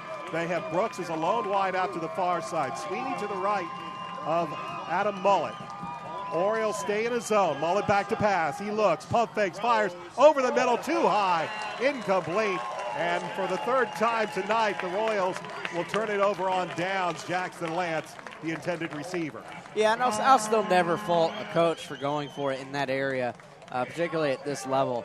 You know, you look at it, you're talking about a variable of 10 yards. Either you give up 10 yards to your defense on a turnover on downs, or you have an opportunity to continue your drive on a 4th down and really put extra pressure on the opposing defense. So, and other than that, I mean, the other option is you're looking at a long field goal. So, I think that's always a good call. And I agree right there. You know, we've seen that 3 times now from Scott May. Meisner back to pass, throwing deep, looking for DePriest, and it'll be just beyond Corey. Single one-on-one coverage with Will Darlington down the near sideline as Meisner once again throwing the deep ball. Meisner, throughout the first 3 games, or 2.5 games now, has shown he's got the arm for that deep ball. Now he needs to work a little bit of touch and drop that in. He had DePriest working one-on-one with Darlington down the near side. It's a little out of his reach, and it'll bring up 2nd and 10.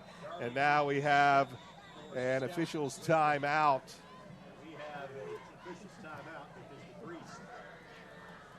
You know, we've seen 2.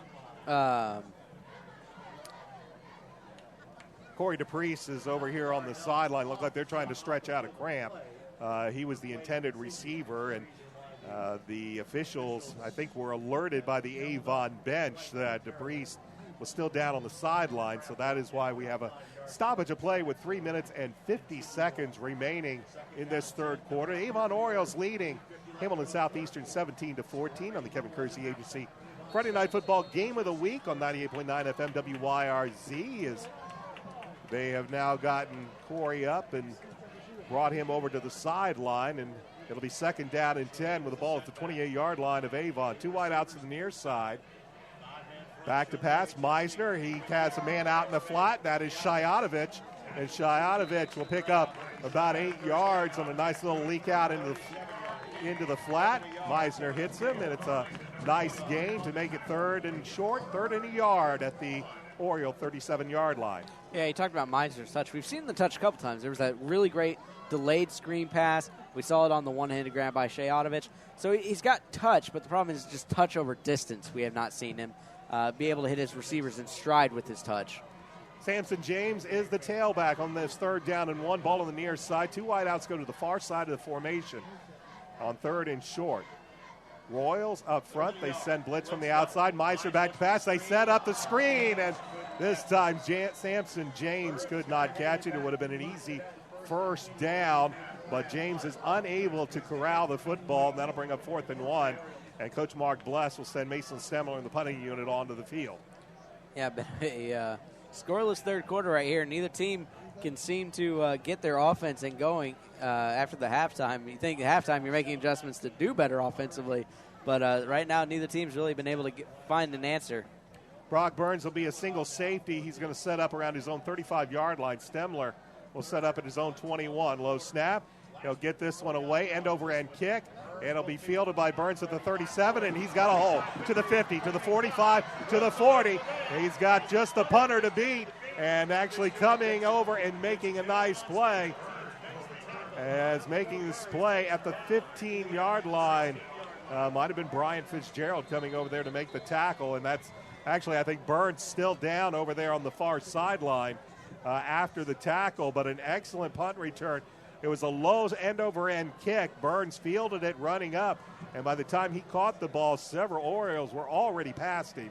And he had a nice run and returns it deep into Oriole territory to the 16-yard line, but now he is, I believe, down on the sideline on the far side. And while they tend to him, we'll take a timeout as well. 2 minutes, 50 seconds left to go, third quarter. Avon leads Southeastern 17-14. This is the Kevin Kersey Agency Friday Night Football Game of the Week on 98.9 WYRC.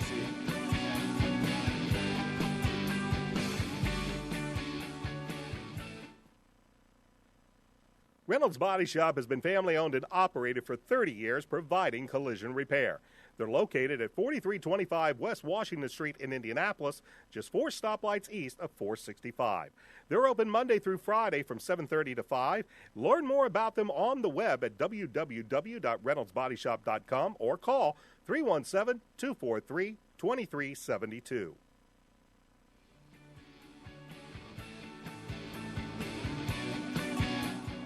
Burns was the injured player. He got up under his own power and went to the sideline, and now Hamilton Southeastern in excellent field position at the Avon 16-yard line. They trail by 3 with 2:50 left to go in the third quarter alongside J.P. Sinclair on Brian Scott.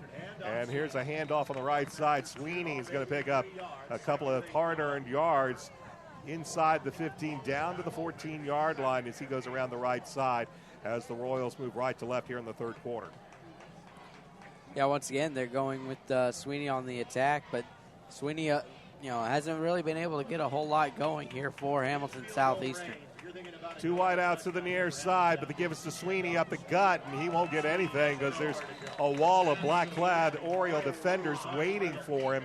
No gain on the play, and now it's 3rd and long for Southeastern.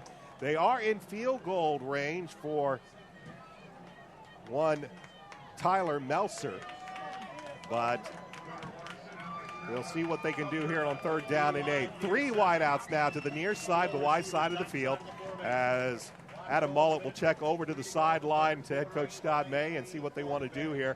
Clock under 1:50 left to go, third quarter. Royals trail by a field goal. Mullet, play action pass, fires over the middle, picked off. Coming the other way to the 20, 25-30, 35-40. Out of it is Bryant Fitzgerald. Fitzgerald will run it back. A 90-yard interception return for a touchdown. I think that's why Coach wanted him on defense right there. Great read by Fitzgerald on the defensive interception and ran it all the way for the pick 6 touchdown. He had a beat on that all the way. 90 yards as he picked it off at about the 10-yard line. He managed to break 2 tackles, and before you know it, he was in the end zone for a touchdown. And that one is what Oriole fans have been looking for. As JP said, a bit of a kind of lackluster third quarter has got the fans on their feet as Fitzgerald runs it back 90 yards, and now they are waiting for, it will be Justin Hydorn for the point after. Good snap, good hold, kick is up, and the kick is good. 1:30 remains in the third quarter, and the Avon Orioles extend their lead to 24-14. Back with a kick right after this. This is the Kevin Kersey Agency Friday Night Football Game of the Week on 98.9 FM WYRC.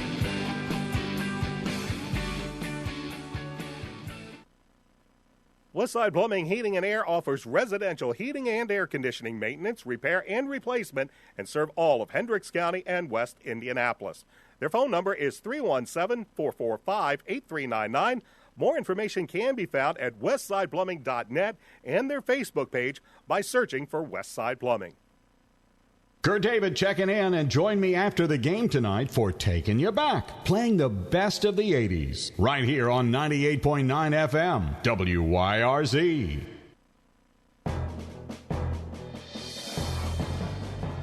Adam Mullet is picked off for the 3rd time tonight. This one by the Orioles, Brian Fitzgerald, and 90 yards later, Fitzgerald is in the end zone, and the Orioles extend their lead to 24-14 with 1:30 left to go in this third quarter. Alongside J.P. Sinclair, I'm Brian Scott, as it is kicked off by Hydorn. High kick that's going to be taken in the end zone, and cannot return that Trey Poor. And once it's touched in the end zone, and this time Hydorn with a good kick, had a bit of a breeze behind him. He puts it in the end zone, and now Southeastern, who just about 2 minutes ago thought they were in excellent position to possibly tie this game or take the lead, now they retake the field, finding themselves trailing by 10. Yeah, and it's always an interesting turn of events. That's what makes turnovers such a critical part of a football game, is you want to be able to win the turnover margin. And Avon's done that here tonight compared to last week against Ben Davis. But the question is, can they capitalize on it? There is the handoff, as this is Lance Stevens, and he will find very, very little room, as he will get maybe a yard, and that is all. And again, we've seen Hamilton Southeastern be able to get a couple of nice runs, especially once they can get past that initial line of the Orioles defense. But for the most part, that front three of Gunnar Larson, C.J. Hunt, Matt Braum, and then the linebacking core of Avon's defense doing a very, very good job on this Royals rushing attack. Here's Stevens once again. He'll find some room around the right side. He'll plow up to the 25-yard line, but we're under a minute left to go in this third quarter of play, and here are the Royals facing 3rd down and 5. Yeah, the question is if you're the Royals, you do so much running of the ball with Sweeney, how's that going to factor into your fourth quarter offensive attack if you're down by 2? They haven't had really experienced that so far this year. 3rd down and 5, clock showing 31 seconds, 18 on the play clock, as they will put wide receivers left and right. Mullet back to pass, right side, almost picked off again. And now the Oriole defenders, they're just pinning their ears back. That's a great play by Sammy Bullock, a 5'10", 160-pound junior cornerback. He jumped that route, and he was looking for the end zone himself. If he had been able to come up with that football, there was nobody in front of him. And now, quickly, we're going to see Hamilton Southeastern go 3 and out and forced to punt this football away, as Mitch Hebenstreet is on to kick this one away. Shayatovich and Fitzgerald, a high kick. And they're going to let this one bounce. It will take a Southeastern bounce, and it will be down at about the 31-yard line.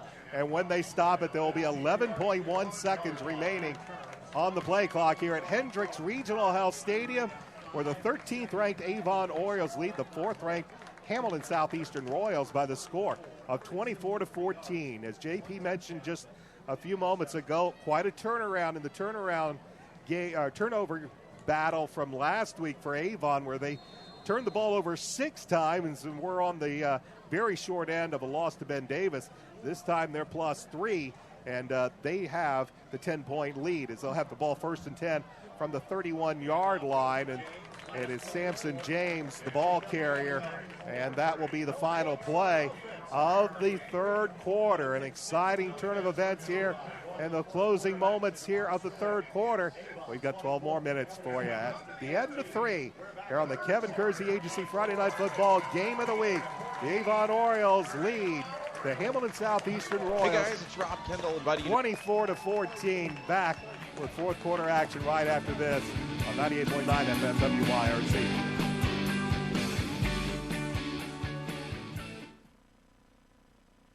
Crane Credit Union in Plainfield offers loans, savings accounts, as well as online bill pay and banking. They're located at 905 Southfield Drive in Plainfield, and their office hours are Monday through Thursday 9 to 4, Fridays 9 to 6, and Saturdays 9 to noon. More information can be found at cranecu.org, and their phone number is 317-838-8300. Crane Credit. Red Cobra Wrestling offers training sessions from Chad Red. They're located at 9233 East Highway 36 in Avon, across the street from Walmart and behind sidelines in the Red Brick Building. They offer sessions for all ages, including 3rd grade and under and 4th grade and up. Learn more at redcobrawrestlingacademy.com.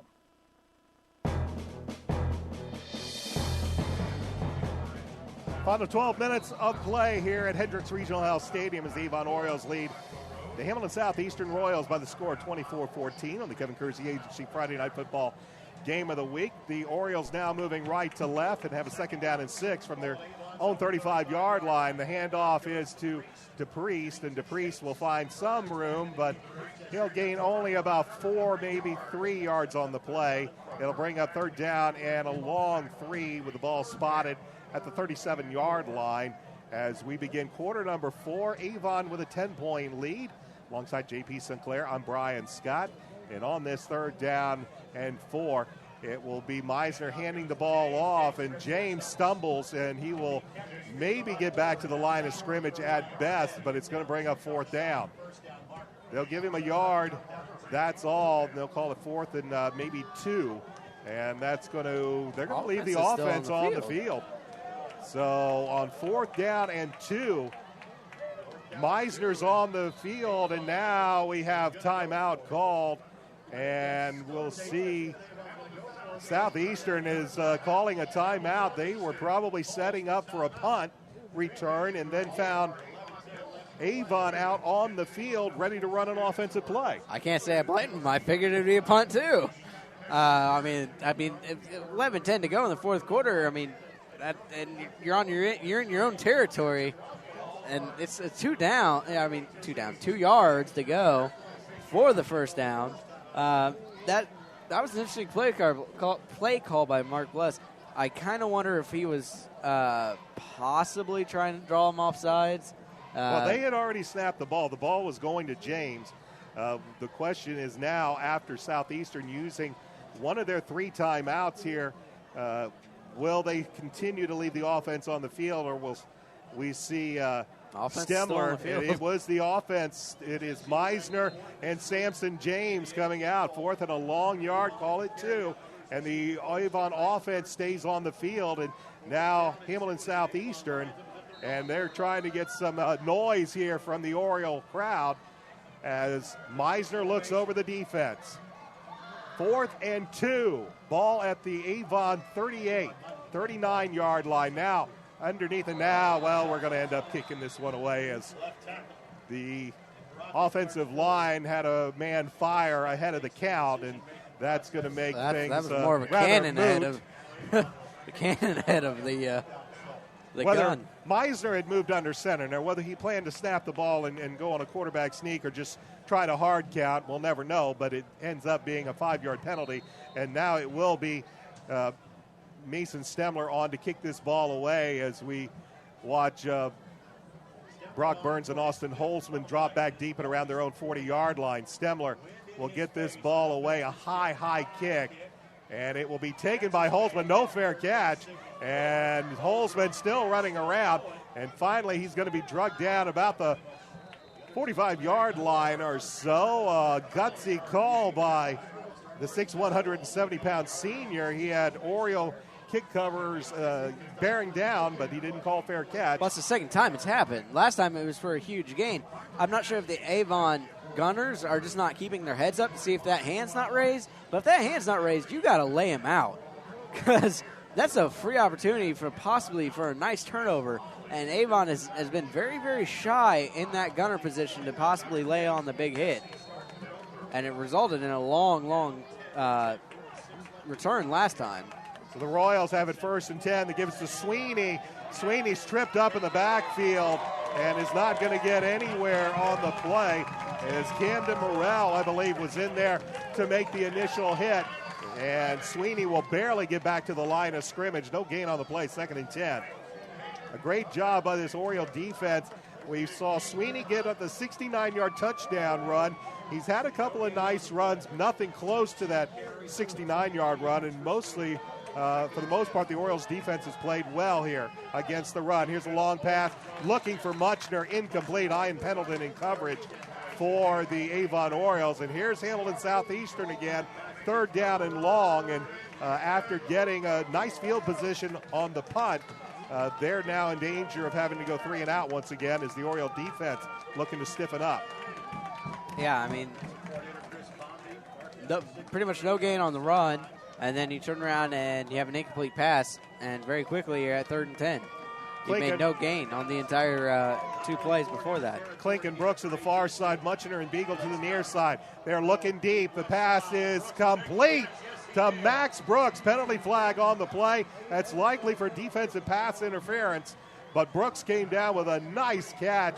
It's a gain, if it holds up, of about 28 yards, and let's see what the penalty is, but likely it will be against Avon. We'll wait for the signal.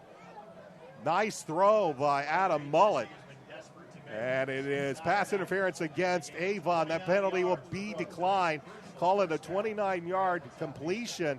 Adam Mullet to Max Brooks. They've been looking for that fly route down the sideline several times. This time they connect. It's a big gain inside Oriole territory as the ball will be spotted at the 26-yard line. Here is Sweeney, penalty flag on the play, and this play never got off. As Southeastern, after getting the nice long gain on the pass, if they've cost themselves 5 yards, now they're going to wave the flag off. So no play, inadvertent flag, and it'll remain 1st and 10 with the ball at the 26-yard line. 10 minutes and 1 second remain in this football game. Avon up 24-14 as the clock now is under 10 minutes.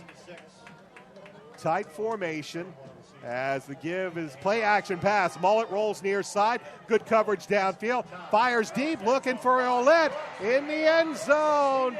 Touchdown. Max Brooks is the receiver, a 26-yard.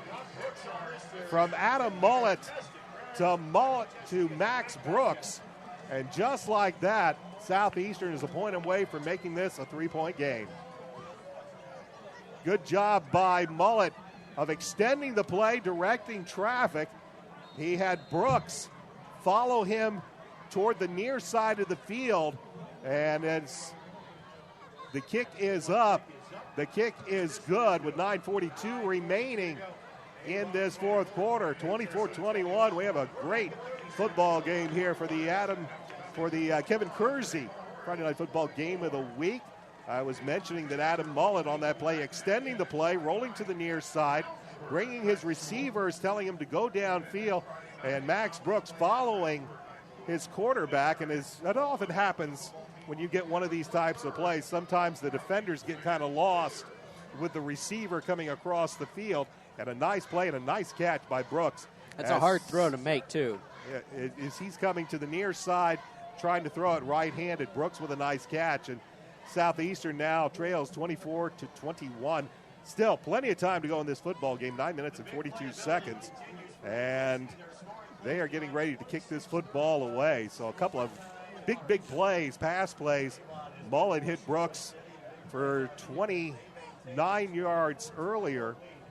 And then it's him again for 26 yards and the touchdown to make it a 3-point game. So Tyler Melser will kick this one away as Brian Fitzgerald and Samson James. And James will pick it up at the 5 to the 10, 15, 20, 25, and he won't get to the 25-yard line. He'll get to about the 22 or 23-yard line. And now Avon hoping to continue what's been a fairly strong rushing attack tonight. Take some time off this clock, but by no means they're looking to get some points on there, make this a 2-score game, preferably with a touchdown. A field goal still makes it only a 1-score advantage. So let's see what the Oriole offense can do as Cameron Meisner will have it 1st and 10 at their own 22-yard line. They'll send 2 wideouts to the near side, 1 to the far side as Meisner looks over the Royal defense. He'll take the snap, play action pass. He'll fire near side. That's Shayatovich. And Shayatovich will pick up about 5 yards maybe on the play before he is spun down.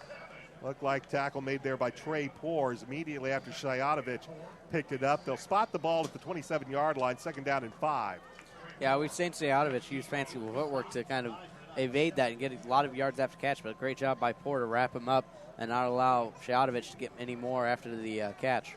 Grendo is the lone wide receiver to the far side of the formation. They will bring 2 wideouts to the near side. The give is to Samson James. James will go right side. It's going to find tough going on that right side before he runs into a host of Royal defenders. Maybe a gain of a yard, maybe 2. up to just past the 29-yard line, but that'll bring up 3rd down and 3. Clock continues to move, 8:40 remaining in the fourth quarter. Orioles leading 24-21 as they watch their 10-point lead evaporate after a 26-yard touchdown pass from Adam Mullet to Max Brooks. And now Orioles really looking for a big 3rd down conversion here. Meisner will look over the offense, that working out of the pistol. James to his right. Looks over this defense, fires right side, pass complete. That's Shayatovich, and Shayatovich has the 1st down, past the 35 and up to the 36-yard line. A big 3rd down conversion for Avon. Yeah, that was a nice pass.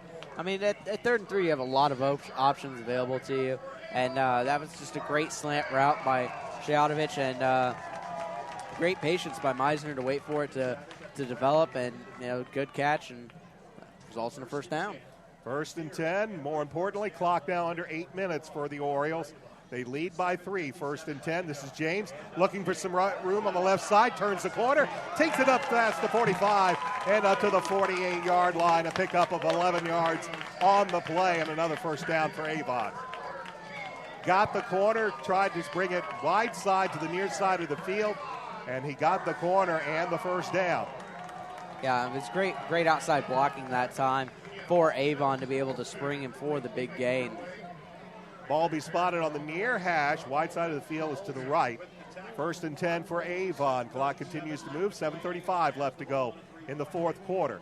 Once again, the give is to James. He will take it right up the middle, break a tackle, continue running, and he will drag Royal defenders with him down to Royal territory inside the 45, down to the 41. A pickup of 11, and now we have an Oriole down back at about the 48-yard line. Another great run by Samson James, but a Oriole is down back at about the 48-yard line. While they take a look at him, we'll take a timeout.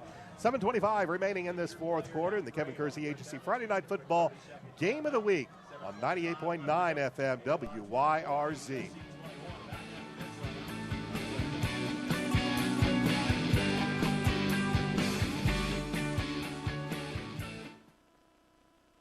State Farm agent Pete Fay is located at 431 East Northfield Drive in Brownsburg. They're open Monday through Friday, 9 a.m. to 5:30 p.m. More information about life, auto, and home insurance can be found by calling 317-852-9780. Like a good neighbor, State Farm is there.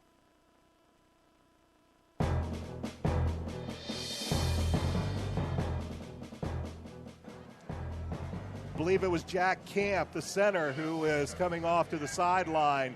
He will be replaced by the 5'11", 255-pound sophomore Austin Jones at center. So a new center quarterback exchange, even though Meisner will work out of the pistol with James to his right. 1st and 10, Avon, ball at the Royal 45-yard line. 2 wideouts to the far side of the formation, 1 to the near side, which is the short side of the field. Meisner will look over the Royal defense. 7:25 left to go in the football game.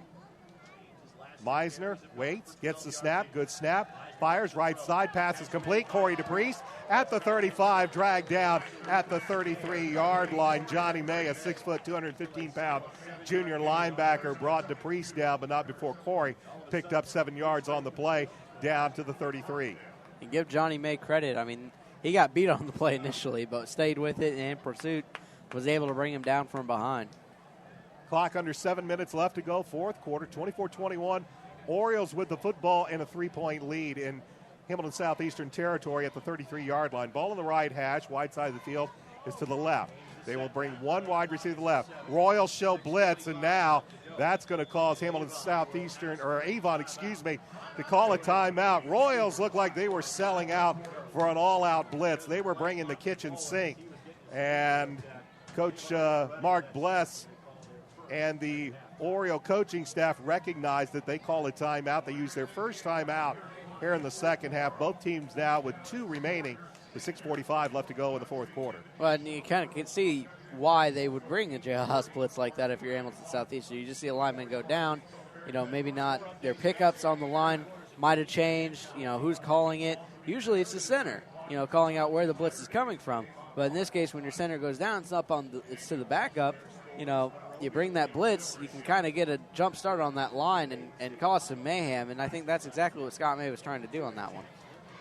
When they come out of the timeout, it'll be 2nd down and 3. Reminder, tune in next Friday night, the Kevin Kersey Agency Friday Night Football Game of the Week. We will be at Brownsburg High School for the perennial battle between the Brownsburg Bulldogs and the Avon Orioles. Pregame show will be at 6:30, and then join me and the Indiana Football Hall of Famer Dave Shelbourne for all the action with the kickoff at 7 o'clock next Friday night on 98.9 FM WYRZ. It does look like Jack Camp is still in the game. It looks like it's Luke Martindale that's on the sidelines.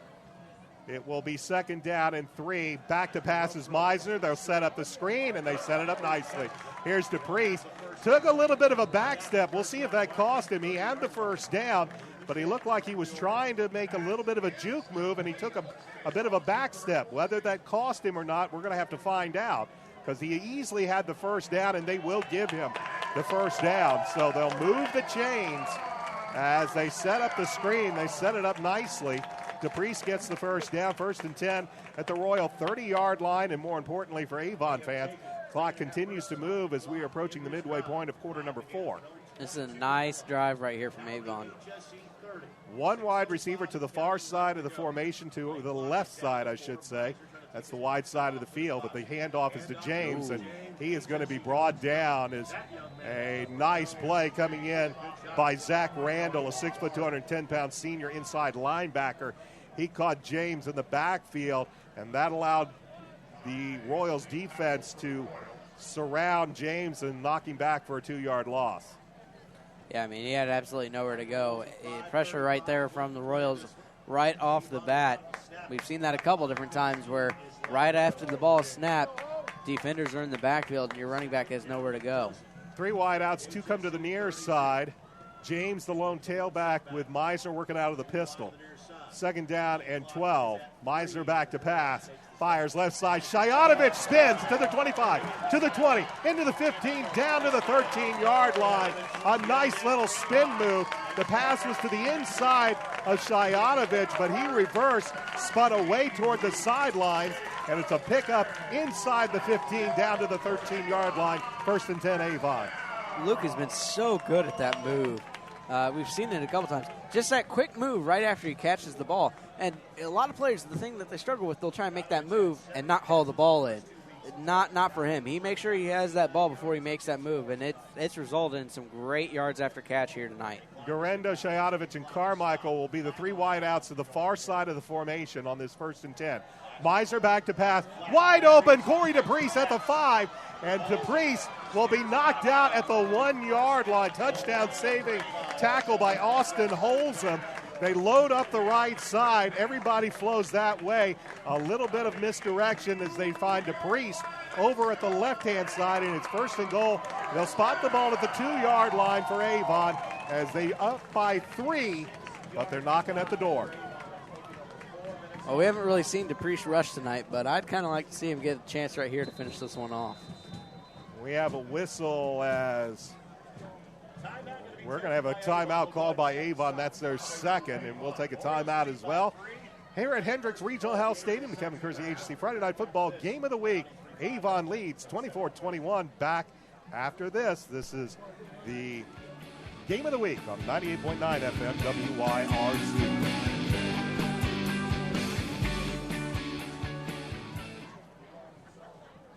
Reynolds Body Shop has been family-owned and operated for 30 years, providing collision repair. They're located at 4325 West Washington Street in Indianapolis, just 4 stoplights east of 465. They're open Monday through Friday from 7:30 to 5. Learn more about them on the web at www.reynoldsbodyshop.com or call 317-243-2372. Kurt David checking in, and join me after the game tonight for Taking You Back, playing the best of the 80s, right here on 98.9 FM, WYRZ.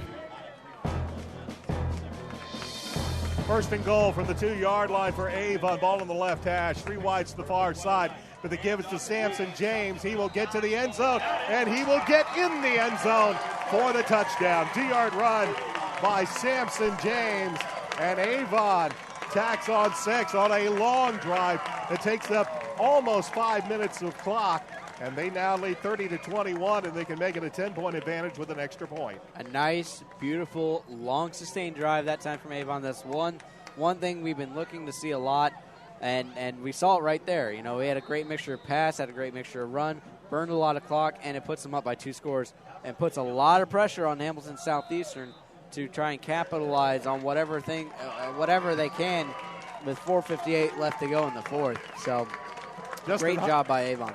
Justin Hydorn's point after is good. It is a 10-point advantage once again for Avon. And while we have a moment, we want to remind you, you're listening to 98.9 FM WYRZ LP in Brownsburg, Indiana. The Kevin Kersey Agency Friday Night Football Game of the Week. We've had a wild one here.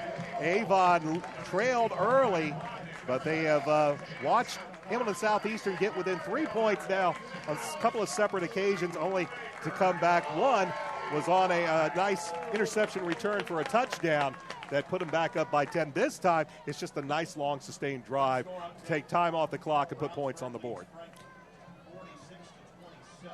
As they get ready to kick this football away, it'll be Justin Hydorn kicking off to Austin Holmes Brock Burns and Trey Poore back deep for the Royals. They'll stand about their 10-yard line.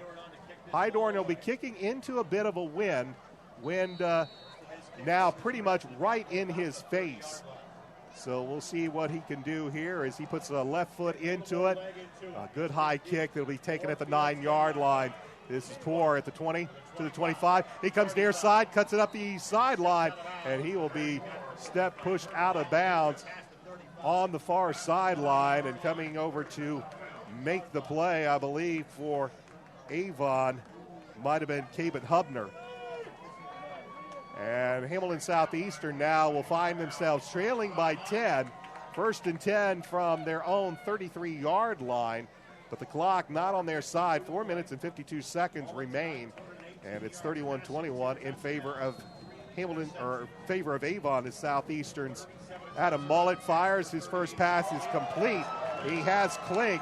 Klink is drilled by coming over here is Nathan Conley, but unfortunately for Nathan, he lost a helmet. That means he's going to have to come out for a play. But it's a pickup of 4 to the 37-yard line, 2nd and 6. Clock continues to move, 4:42 and counting here in the fourth quarter. Ball on the near hash as Mullet back to pass. He fires. He has Muchner, and Muchner will be forced out of bounds by Ian Pendleton. It'll be very close to the first down marker at the 43-yard line. In fact, they will give Muchner the first down. 1st and 10 Southeastern at their own 43, and more importantly, clock stop as they get the chain set, and Mullet has his offense at the line of scrimmage.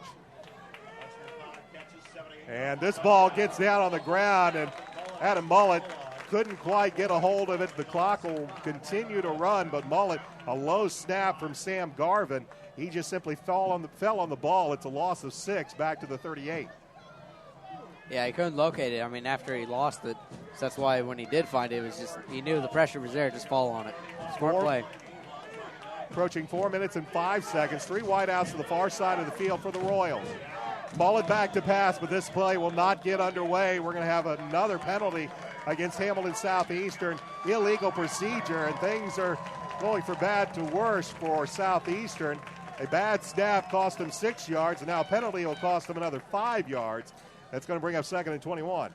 Brian, you ever have one of those days where it's not going well, and then you think it couldn't get any worse, and then it did? That's exactly what just happened. Well, many Avon Orioles fans would say that happened last week. They're hoping for different circumstances.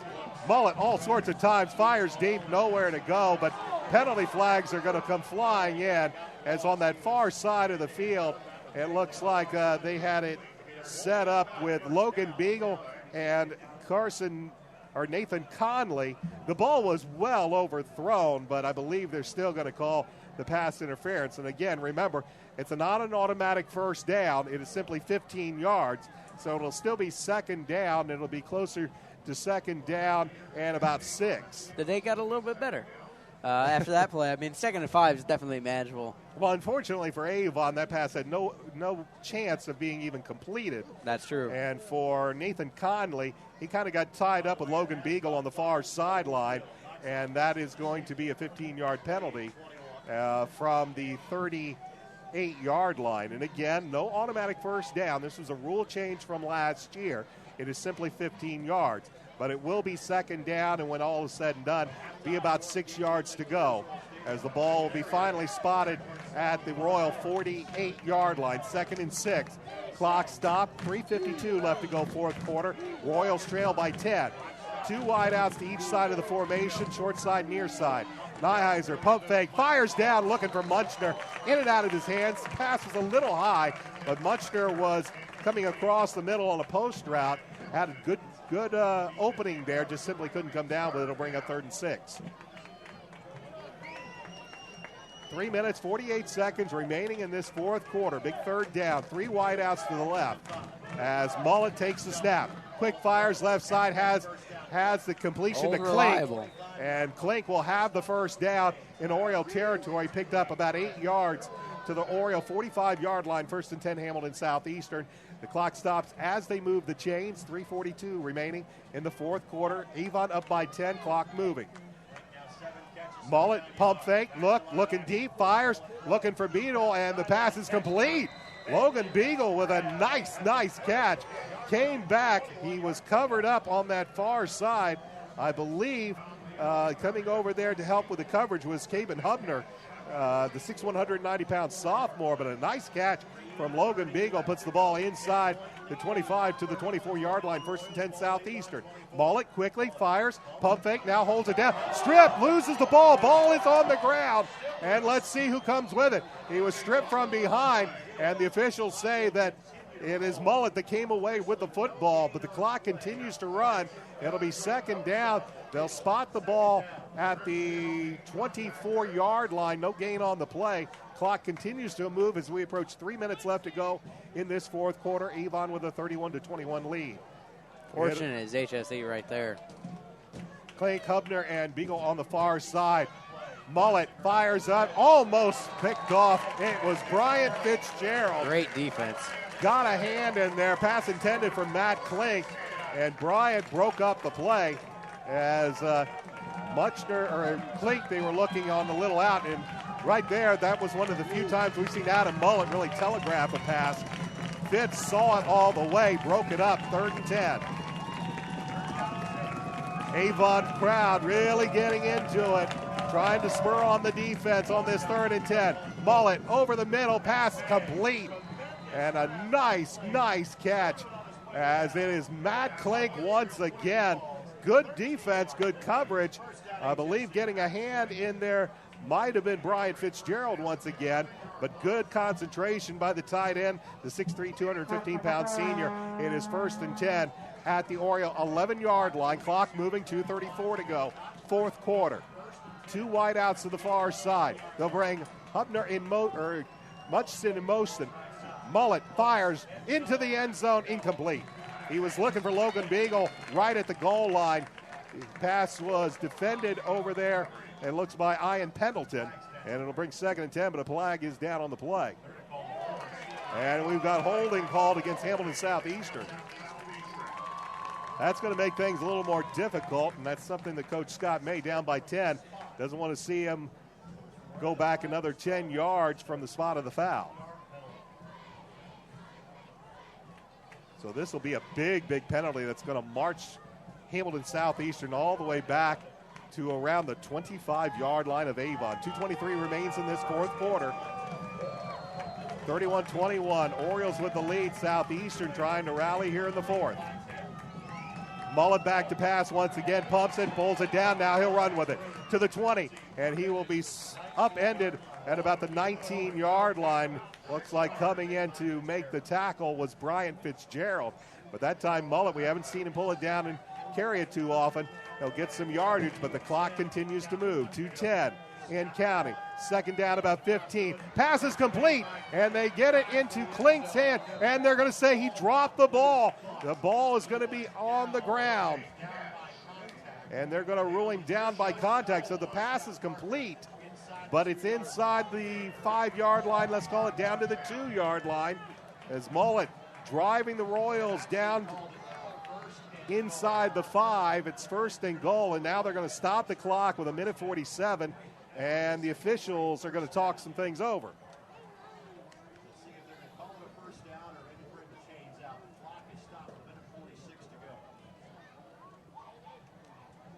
So the officials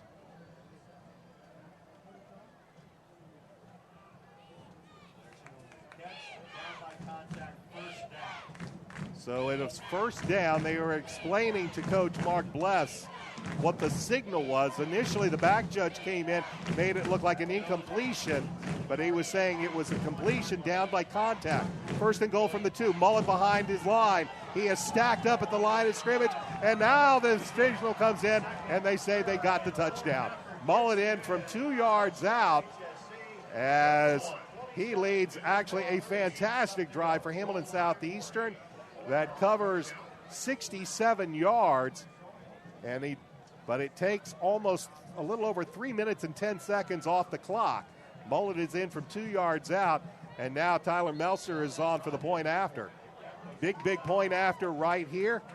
Could make it a 3-point game. Kick is up. The kick is on the way, and the kick is good. So with 1:36 remaining in this 4th quarter, Adam Mullet drives the Hamilton Southeastern Royals 67 yards down the field in a little over 3 minutes and 10 seconds.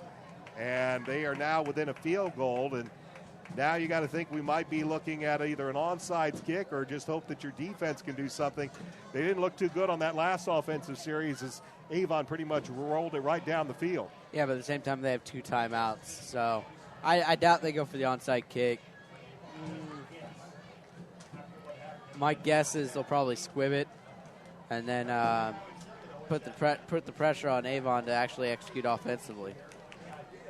Well, we expected a good game between these two teams. It has not disappointed on the Kevin Kersey Agency Friday Night Football Game of the Week. But Tyler Metzler looks like he is going to set up for an onside kick at the 40-yard line. See, what do I know?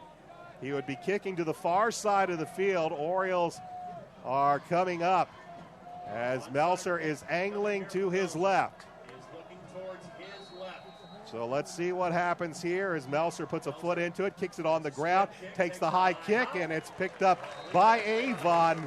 It is the reception of the onside kick executed perfectly as coming down with the football. Let's take a look. Again, very hard to see with these camo. It's Luke Shayanovich. He's had the good hands all night long, and he comes away with the onside kick recovery. And Avon has the ball, 1st and 10 at their own 40-yard line. They're up by 3 with 1:33. Hamilton Southeastern can only stop the clock once. That was a scary onside kick, too, because the way it bounced. So, smart job by Shayanovich to grab it and haul it down and protect it. Avon is at their own 40-yard line.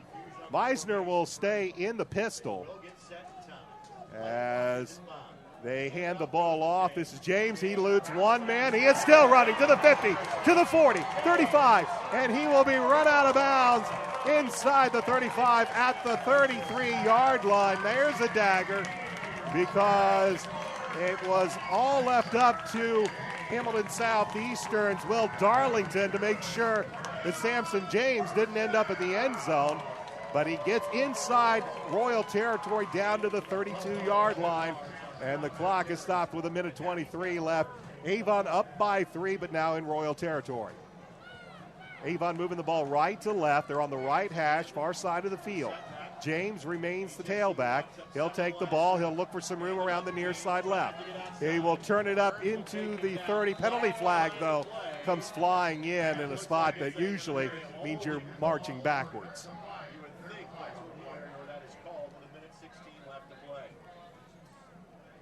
As the official turns this way, it is holding called against Avon. Avon, for the most part, has, with a couple of exceptions, been able to stay away from penalties at big times tonight. Yeah, the only bad time is, really at the end of the first half. But for the most part, they've been pretty good with their penalties. Hamilton Southeastern will decline the penalty if you're asking why, because they would rather have the down count than the yardage. The yardage to them doesn't mean anything. They need to get the Orioles off the field, and head coach Scott May will call a timeout. He has one remaining, both teams with one remaining timeout. It'll be 2nd down and 8 after the timeout with the ball at Southeastern's 30-yard line. 1:16 left to go in this football game. Alongside J.P. Sinclair, I'm Brian Scott. Glad to have you along for tonight's game. It has been a fun one. Avon currently with a 3-point lead in the waning moments of the fourth quarter. They marched down the field, managed to make it a 10-point game, only to watch Adam Mullet drive the Hamilton Southeastern Royals down the field on a 67-yard drive that culminated with Mullet running it in from 2 yards out. But now Samson James has brought the ball deep into Royal territory. It'll be 2nd and 8 out of the timeout. 1:16 remains. Ball is left hash, short side. This is James up the middle, but this play did not get off as this play was blown dead. Penalty flag on the far side and a false start that's going to make Orioles head coach Mark Bless none too happy, especially coming out of that timeout. I don't know. The end of the half, I'm getting reminiscence, man. So it's a 5-yard penalty that'll spot the ball back at the 35, which for Avon, they're more interested in running clock. And now it's officials are stopping things as they are calling a officials timeout as they are having to fix the game clock, I believe. As I believe it shows 116 minutes left to go in the game right now. It should be a little less than that as they'll get the clock straightened out. 31-28, there we go, 1:16 as play will resume. It'll be 2nd down, about 13 to go at the Royal 35-yard line. Southeastern will show blitz from the outside backers as Meisner will take the snap. He'll give it to James. James will go right up the middle. He's going to pick up about 3 or 4 yards, and it's going to force Southeastern to call their 3rd and final timeout with 1:12 remaining in this fourth quarter. And after the timeout, Avon will have it 3rd down and 10. Ball back out near the original line of scrimmage of the 32-yard line. And be interesting to see. You have the 40-second clock here as after this play is run, Avon can pretty much sit on the ball and take the clock down to a little over 20-some-odd seconds before they either kick the ball away or see, do it's something reminiscing of the end of the first half because that's not what they did. They ran the ball out of bounds. Well, I would think right now that you would see that Coach Mark Bless and his offensive coaching staff have made sure that stay in bounds. And again, this is 3rd down, so Avon can run this play, take 40 seconds off the clock, and then have 4th down. But we'll see what they do here. 3rd and 10, they give it to James. He'll take it up the middle, and he will not get any further than the original line of scrimmage before he is stacked up in there on the play for Hamilton Southeastern. I believe we saw Johnny May and Alec Jessup in there, and now they're going to be able to run quite a bit of time off of here. When all is said and done, there will be about 23 seconds. I believe head coach Mark Bless will take this play clock down to the final second. And when all is said and done, there will be a little over 24 seconds remaining on the game clock. So Hamilton Southeastern is out of timeouts. And they will take the final timeout with 26.6 seconds. So interesting call here from Mark Bless. Do you simply run the football? Because you don't want to take a chance on a block punt, big punt return, something of that nature, that anything that could give Hamilton Southeastern excellent field position. You're better off maybe just running the ball straight up the middle, taking a few more seconds off the game clock, and then making Hamilton Southeastern, they need to get into field goal position. They still need probably a good 40, 50 yards to do so. And when all is said and done, they'd only have 20 seconds on the clock. Honestly, I wouldn't be surprised to see you take a knee. Because you take a knee, you're protecting the ball, clock runs, and you're forcing them to get their offense out on the field to actually try and do something, bring everybody back as far as your defense and play it safe. Both teams are now out of timeouts. And there is 26.6 seconds remaining in this football game. Stay tuned. Coming up immediately following the Kevin Kersey Agency Friday Night Football Game of the Week, Kurt David is taking you back to the 80s. A whole hour's worth of nothing but great solid gold 80s music on 98.9 FM WYRZ. 4 wideouts, 2 to each side of the field. James will be set back to the left of Meisner out of the pistol on this 4th and 10. Meisner will throw the ball. He's throwing deep. He's looking, and incomplete. So they throw left side. They were looking for, I believe, coming over the near side, Cameron Moulton was the intended receiver. So either way, you run a couple of seconds off the clock. Might have been able to hit up for a big play right there. In the end, it is incomplete, and the Royals will have it 1st and 10 at their own 32-yard line with only 21.6 seconds remaining, trailing by 3 and out of timeouts. Bring everybody back. I'm surprised they aren't further back, honestly. Adam Mullet, he will fire near side. This is Logan Beagle at the 40-yard line. He'll get out of bounds at the 42. Clock down to 16 seconds. It is a first down, but Beagle was able to get out of bounds. It was 1st and 10 at the Royal 43-yard line. They really need to get it probably another 30 yards to be within range of Tyler Melser. Here's the snap. Mullet back to pass. Looks, fires left side, high and tipped. Mike Klink was over there on the far side in coverage. Over there was Sammy Bullock. Might have gotten a finger on it. 10.6 seconds remain. 2nd and 10 from the 44. 31-28 is our score. Both teams out of timeouts. Number 13, Avon leading number 4, Hamilton Southeastern. 3 wideouts to the far side. Mullet with the snap. He looks, and this play is blown dead. So they will have to reset the clock as this play never got underway, as the false start will be called against Hamilton Southeastern. And now they will sort out the clock, which currently shows 8.1.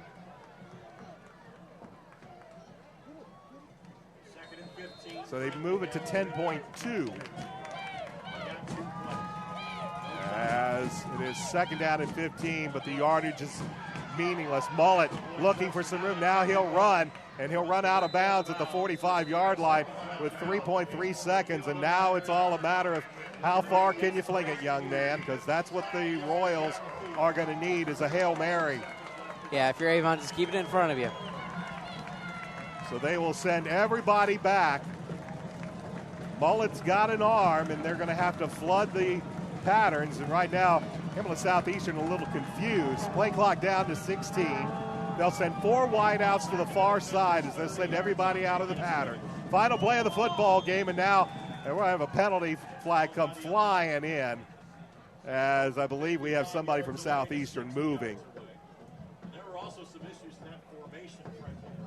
And another false start as they're going to line up on the far side. Nick Muchner, Max Brooks, and a whole host of Royals on that far side of the formation, but the ball's back at the 40-yard line. So you're almost looking at a hook and ladder situation, because I don't know if Mullet can get the ball that far. They're going to have to look for a few laterals here. If you're an Avon defender, you need to be aware of that. 3rd down, ball at the 40-yard line, final play of the football game. Mullet back to pass. He gets the ball, and he gets the ball to Max Brooks, but there was not another Royal anywhere close, and that's the football game. Final score, the Avon Orioles knock off the Hamilton Southeastern Royals by the score of 31-28. We'll be back with some final thoughts after this. This is the Kevin Kersey Agency Friday Night Football Game of the Week on 98.9 FM WYRZ.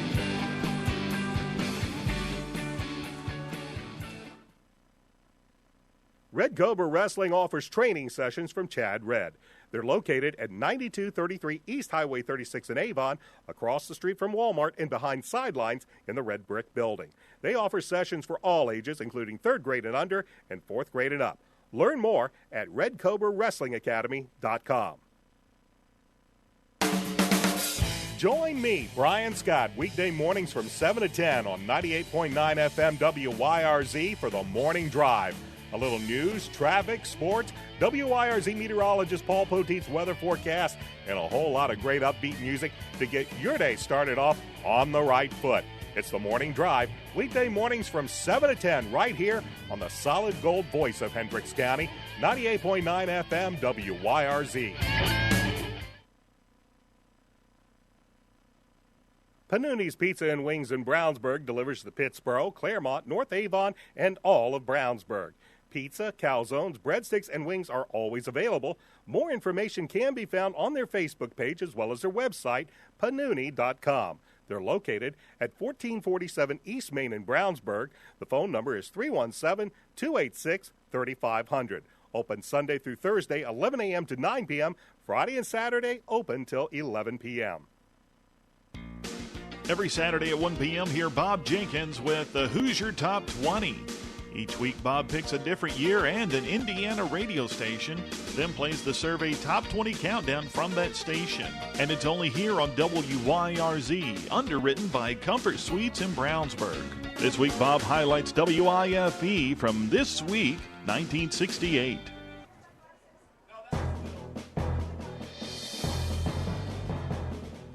Welcome back to Hendricks Regional Health Stadium, where the 13th ranked Avon Orioles have knocked off number 4 Hamilton Southeastern by the score of 31-28 on the Kevin Kersey HCC Friday Night Football Game of the Week. I'm joined by J.P. Sinclair. I'm Brian Scott. It's been a wild football game, and if you're an Avon Oriole fan, it didn't start off particularly well as Hamilton Southeastern jumped out to an early 7-0 lead after a 69-yard touchdown run from Jackson Sweeney gave the Orioles the lead at 7-0. Both teams offensively really didn't get much going there in that first quarter besides the big run from Hamilton Southeastern, but the Orioles were able to tie the game up at 7 when Cameron Meisner hit Luke Shayatovich on a pretty play. Meisner extending the play, lobbing it over a pair of Royal defenders, and Shayatovich coming in down with it with one hand. He ends up with the touchdown. It is a 7-7 game, and then later, Avon would take their first lead of the game on an 18-yard touchdown pass from Meisner to Shayatovich, and Hamilton Southeastern found themselves trailing for the first time and pretty much for the rest of the game as Avon had a 14-7 advantage. The game would extend to 17-7 after it was Justin Hydorn kicking a 26-yard field goal there to end the first half, or toward the end of the first half. But then as a play that JP and I talked about, you had Avon with the ball late in the fourth quarter, a chance to maybe to extend the run out the clock, take some time off the clock. Unfortunately, they stopped the clock on a run out of bounds, and Adam Mullett was able to hit Nick Munchner on the very next play, and two teams went into the locker room with Avon leading, but this time only by 3, 17-14. It was what we might call a lackluster third quarter. Not a whole lot going on in the third quarter until 2 minutes and 50 seconds remained in the third quarter, and Brian Fitzgerald picked off Adam Mullett for a 90-yard interception return for a touchdown. And then, well, that's kind of when the fireworks started here at Hendricks Regional Health Stadium. Avon had the 24-14 lead, only to watch Adam Mullett drive Hamilton Southeastern after a short field. He hooked up with Max Brooks on a 26-yard touchdown pass. This was after a nice long touchdown pass earlier in the drive, and it was a 24-21 game. That game, the lead would be extended to 31-21 after Avon came right back, drove down the field, a very nice long sustained drive. They got a 2-yard touchdown run by Samson James to extend the lead to 31-21.